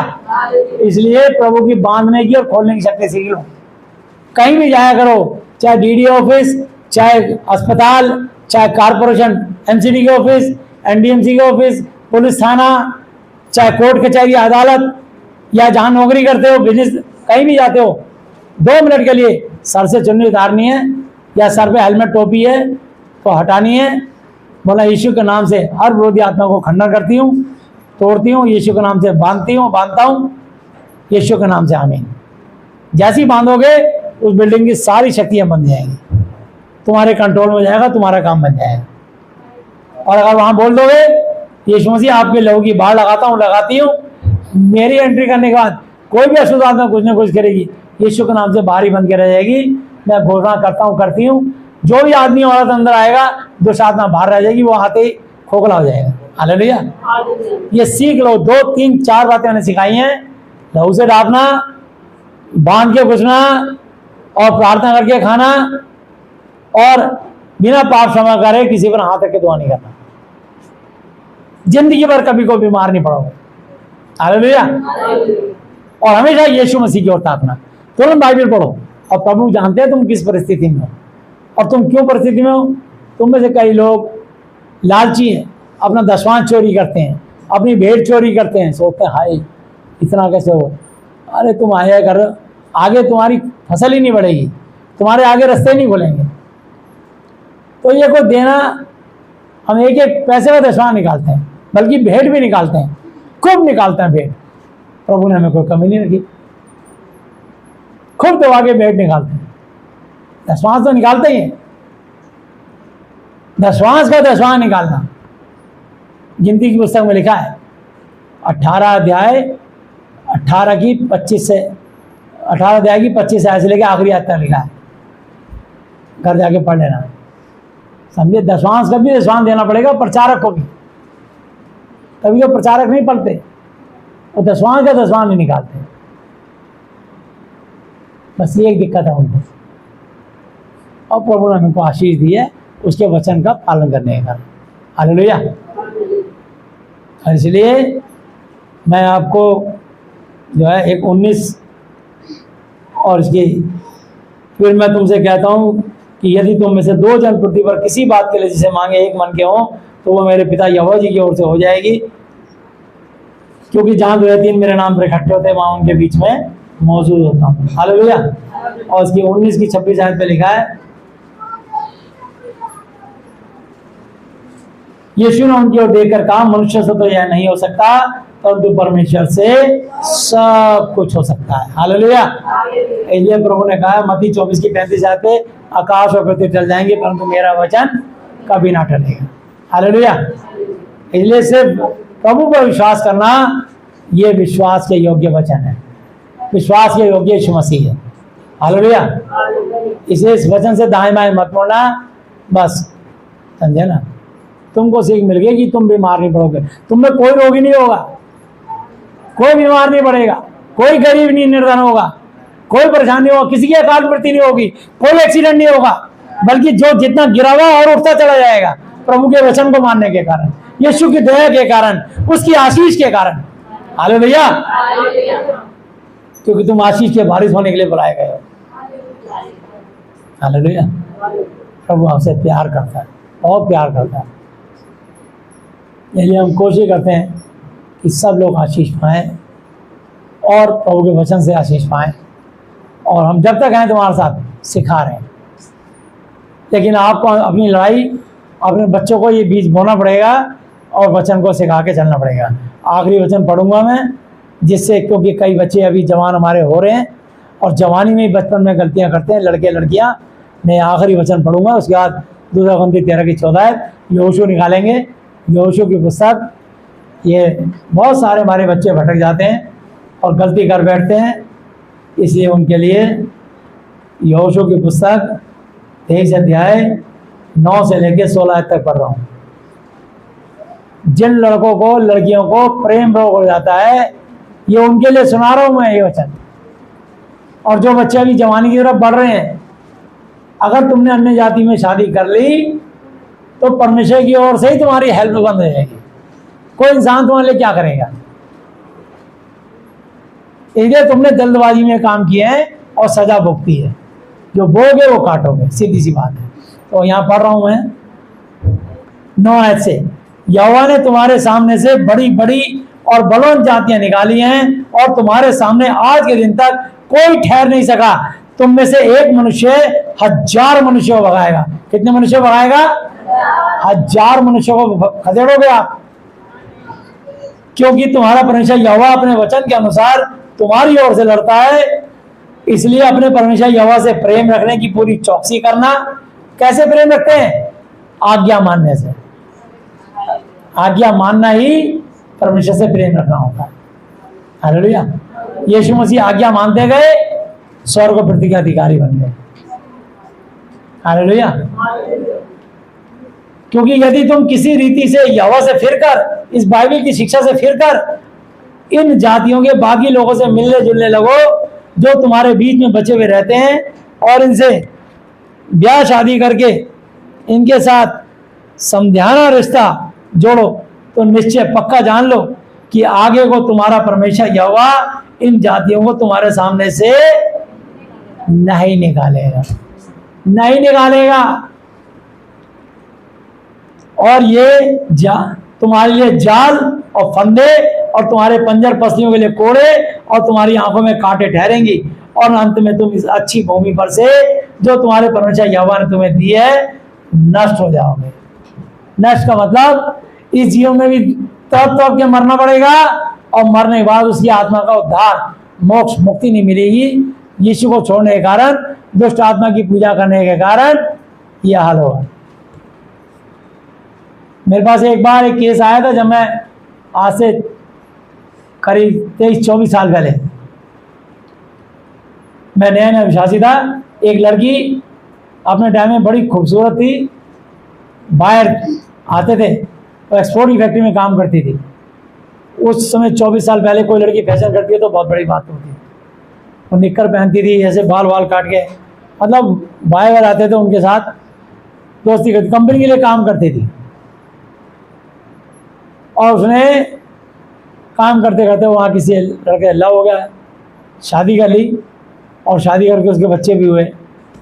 तो केस मेरे पास आया और कहने लगे, भैया ये विश्वासी लड़की है, क्रिश्चियन है, और भाई जी इसकी हालत बहुत ख़राब है, इसके कान से खून आता है, अक्सर इसकी नाक से खून आता है, इसकी लैट्रिन के रास्ते खून आता है, इसको ब्लीडिंग भी होती रहती है कहीं के रास्तों से। मैंने क्या इस लड़के की शादी हो गई? बोले शादी करिए किसी हिंदू लड़के से। मैंने क्या मूर्ति पूजा करती होगी? पक्का करती थी। कह रही हाँ भैया करती हूँ। मैं अपने पति जैसी हो गई, इसलिए मैंने कहा तेरे पर ये पाप श्राप। तब मैंने उसका अंगीकार करा, पाप श्राप तोड़े, उसको समझाया। उसका पति दिल्ली हाट में उसको सामान वामान बेचता था। फिर उसके धीरे धीरे उसने जो है मेरी बात मानी, जो मैंने वचन से प्रचार किया, दुआ करी, उसकी ब्लीडिंग बंद हो गई सारे रास्तों से। चमत्कार हुआ, और वो बंदे फिर बहुत तगड़े विश्वासी बने। आज हम अपने घर में चर्च लगाते हैं, और उसका पति पास्टर बन गया है, और वो सेवक है। और मुनीरका में कहीं पर पीछे वो उन्होंने अपना मकान लेकर के आज चर्च चला रहे हैं। तो प्रभु का धन्यवाद हो। मतलब बताओ 24 साल पहले उनके लिए। तो कई बार लड़कियां भटक जाती हैं, बड़ी मुश्किल से प्रभु की दया होती है, जब तक पश्चाताप ना करें। ये जवानी खराब चीज़ होती है बहुत, अपनी बात सुनती नहीं है किसी की, ये ठीक है ना। लेकिन तुमको परमेश्वर के वचन सुनने पड़ेंगे। वो लड़की तो संभल गई, लेकिन बहुत साल बाद उसने अपनी जवानी का, खूबसूरती का बड़ा फायदा उठाया। अंत में सजा क्या मिली? नाक से खून, कान से खून, लैट्रिन रास्ते खून, पूरी बॉडी बीमार, सारी खूबसूरती खत्म हो गई। ये जवानी खूबसूरती हमेशा नहीं रहेगी, तुम्हें एक न एक दिन रोना पड़ेगा। ये देखो लिखा है इसमें, आगे मैं पढ़ रहा हूँ, इसमें यही लिखा है, ये लिखा है, मैं तेरा दोबारा पढ़ता हूँ। तो निश्चय जान लो, पक्का जान लो कि आगे वो तुम्हारा परमेश्वर यहोवा इन जातियों को तुम्हारे सामने से नहीं निकालेगा, और ये तुम्हारे लिए जाल और फंदे और तुम्हारी पंजर पसलियों के लिए कोड़े और तुम्हारी आंखों में कांटे ठहरेंगी, और अंत में तुम इस अच्छी भूमि पर से जो तुम्हारे परमेश्वर यहोवा ने तुम्हें दी है, देने के बावजूद भी नष्ट हो जाओगे, नरक में चले जाओगे। सुनो, मैं तो अब सब संसारियों की गति पर जाने वाला हूं, और तुम सब अपने अपने हृदय और मन में जानते हो कि जितने भलाई के वचन हमारे परमेश्वर यहोवा ने हमारे विषय में कहे हैं, उनमें से एक भी बिना पूरे हुए नहीं रहे। वे सब की सब तुम पर घट गई हैं, उनमें से एक भी बिना पूरे हुए नहीं रहे। तो जैसे तुम्हारे परमेश्वर यहोवा की कही हुई सब भलाई के वचन तुम पर घटे हैं, वैसे यहोवा विपत्ति मुसीबत के सब वचन भी तुम पर घटाते घटाते तुमको सच्ची भूमि के ऊपर से, जिसे तुम्हारे परमेश्वर यहोवा ने तुम्हें दिया है, सत्यानाश कर डालेगा। और तुम उस वचन को जिसे तुम्हारे परमेश्वर यहोवा ने तुमको आज्ञा देकर अपने साथ बंधाया है, उल्लंघन करके पराये देवताओं की उपासना और उनको दंडवत नबूवत करने लगो, तब यहोवा का कोप, उसका क्रोध, उसका गुस्सा तुम पर भड़केगा, और तुम इस अच्छे देश में से जिसे उसने तुमको दिया है शीघ्र बहुत जल्दी नाश हो जाओगे। तो इसलिए बच्चों, मैं आपको समझा रहा हूँ, ये चेतावनी है सबके लिए। अगर किसी के जीवन में भटकाव आ गया हो या आ रखा हो, तो यीशु मसीह के सिवा, विश्वास के सिवा किसी से शादी मत करना। ये लवोरिया बड़ी खराब चीज होती है, परमेश्वर से पंगा हो जाएगा। आगे तुम्हारी मर्जी, फिर जो बोगे वो तुम काटोगे। इसलिए हो सके तो माफी मांग लेना, प्रभु गलती हो गई, बस प्रभु के बन जाना। बड़ा मुश्किल होता है कोई आत्मा को जीत के लाना पलटना, समझे ना, बहुत कम ऐसा होता है, बहुत कम। मेरे को 3 साल लगे भटकने में, बदलने में। मैं बता रहा हूं, मेरी पत्नी ने भी मुझे चुना, मैं अन्य जाति, तो उसकी कीमत चुकानी पड़ती है, समझे। बाद में पछतावा होता है लड़कियों को कि हमने कौन सा जीवन साथी दिया। तो प्रभु की अनुग्रह हो गई मुझ पे, फिर भी हमारे 7.5 साल का बेटा हमारे पास से चला गया। इसका 28 अगस्त को जन्मदिन था, और आज वो 30 साल में लग जाता है। मेरे पोते पोतियां होते हैं, तो हमें कीमत चुकानी पड़ती है गलत काम करने के बाद। ये ध्यान रखना। अभी शायद तुम लोग ये इस वचन को सीरियस नहीं ले रहे। बहुत खुल के आज मैंने प्रचार किया है, कि बहुत दिन के बाद ऐसा प्रचार किया है, ताकि तुम सबको आशीष मिले, और तुम में से एक भी आत्मा नाश ना हो, बल्कि परमेश्वर की ओर से आशीष पाओ और निरंतर पाते रहो। आमीन। 2 Corinthians 13:14 पढ़ेंगे।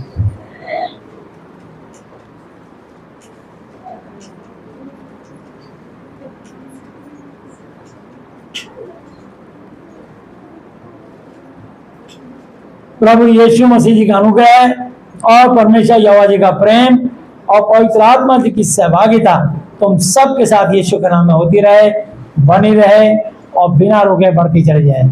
आमीन। प्रभु यीशु मसीह अब तक के अपने जीवित वचन में पढ़े सुन जाने पर हम में से प्रत्येक को बहुत ढेर सारी आशीष दें। आमीन। प्रभु के नाम में सबको जय यीशु मसीह। हे हमारे पिता, आप जो स्वर्ग में हैं, आपका नाम पवित्र माना जाए, आपका राज्य है, आपकी इच्छा जैसी स्वर्ग में पूरी होती है वैसे पृथ्वी पर भी हो।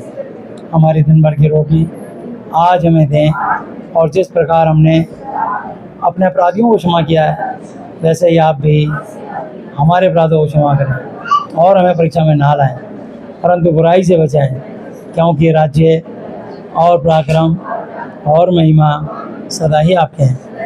मेरे प्रभु यीशु मसीह जी के नाम से आमीन। हालेलुया।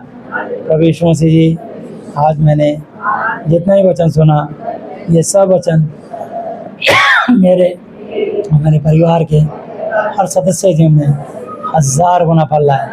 प्रभु यीशु मसीह जी, आज मैं इस धरती पर अपने पूरे दिल से अपने सब अपराधियों को क्षमा करता हूँ और आपसे प्रार्थना विनती और निवेदन करता हूँ कि आप भी मेरे पापों को, श्रापों को, गुनाहों को, गलतियों को, जानी जानी भूलों को क्षमा कर दीजिए।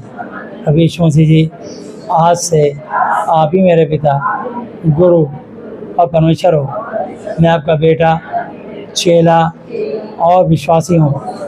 प्रभु यीशु मसीह जी, आज मैं अपने पूरे दिल से आज तक की अपनी जानी जानी भूलों के लिए आपसे क्षमा चाहता हूँ। मेरे जितने भी जीवन में पाप हुए मैं उन सब के लिए आपसे पश्चाताप करता हूँ। आप कृपा करके मुझे, मेरे परिवार को आशीष दें और पापों से मुक्ति दें और बढ़ाएं, और जैसे आप पवित्र हैं मुझे ही पवित्र बनाएं और मुझे अपना बर्तन बनाकर अपनी महिमा के लिए उपयोग करें। आप मुझे और मेरे परिवार के हर सदस्य को मानसिक चिंताओं से, आर्थिक समस्याओं से, शारीरिक बीमारियों से और हर तरह की अशुद्ध आत्माओं से आज़ाद, चंगा, स्वस्थ कर दीजिए। मेरी प्रार्थनाओं को सुनने के लिए धन्यवाद। धन्यवाद पिता यहोवा जी, धन्यवाद प्रभु यीशु मसीह जी, धन्यवाद पवित्र आत्मा जी, मेरे प्रभु यीशु मसीह जी के नाम से आमीन। Hallelujah, hallelujah, hallelujah. बोलो प्रभु यीशु मसीह जी की। सबको जय यीशु मसीह जी।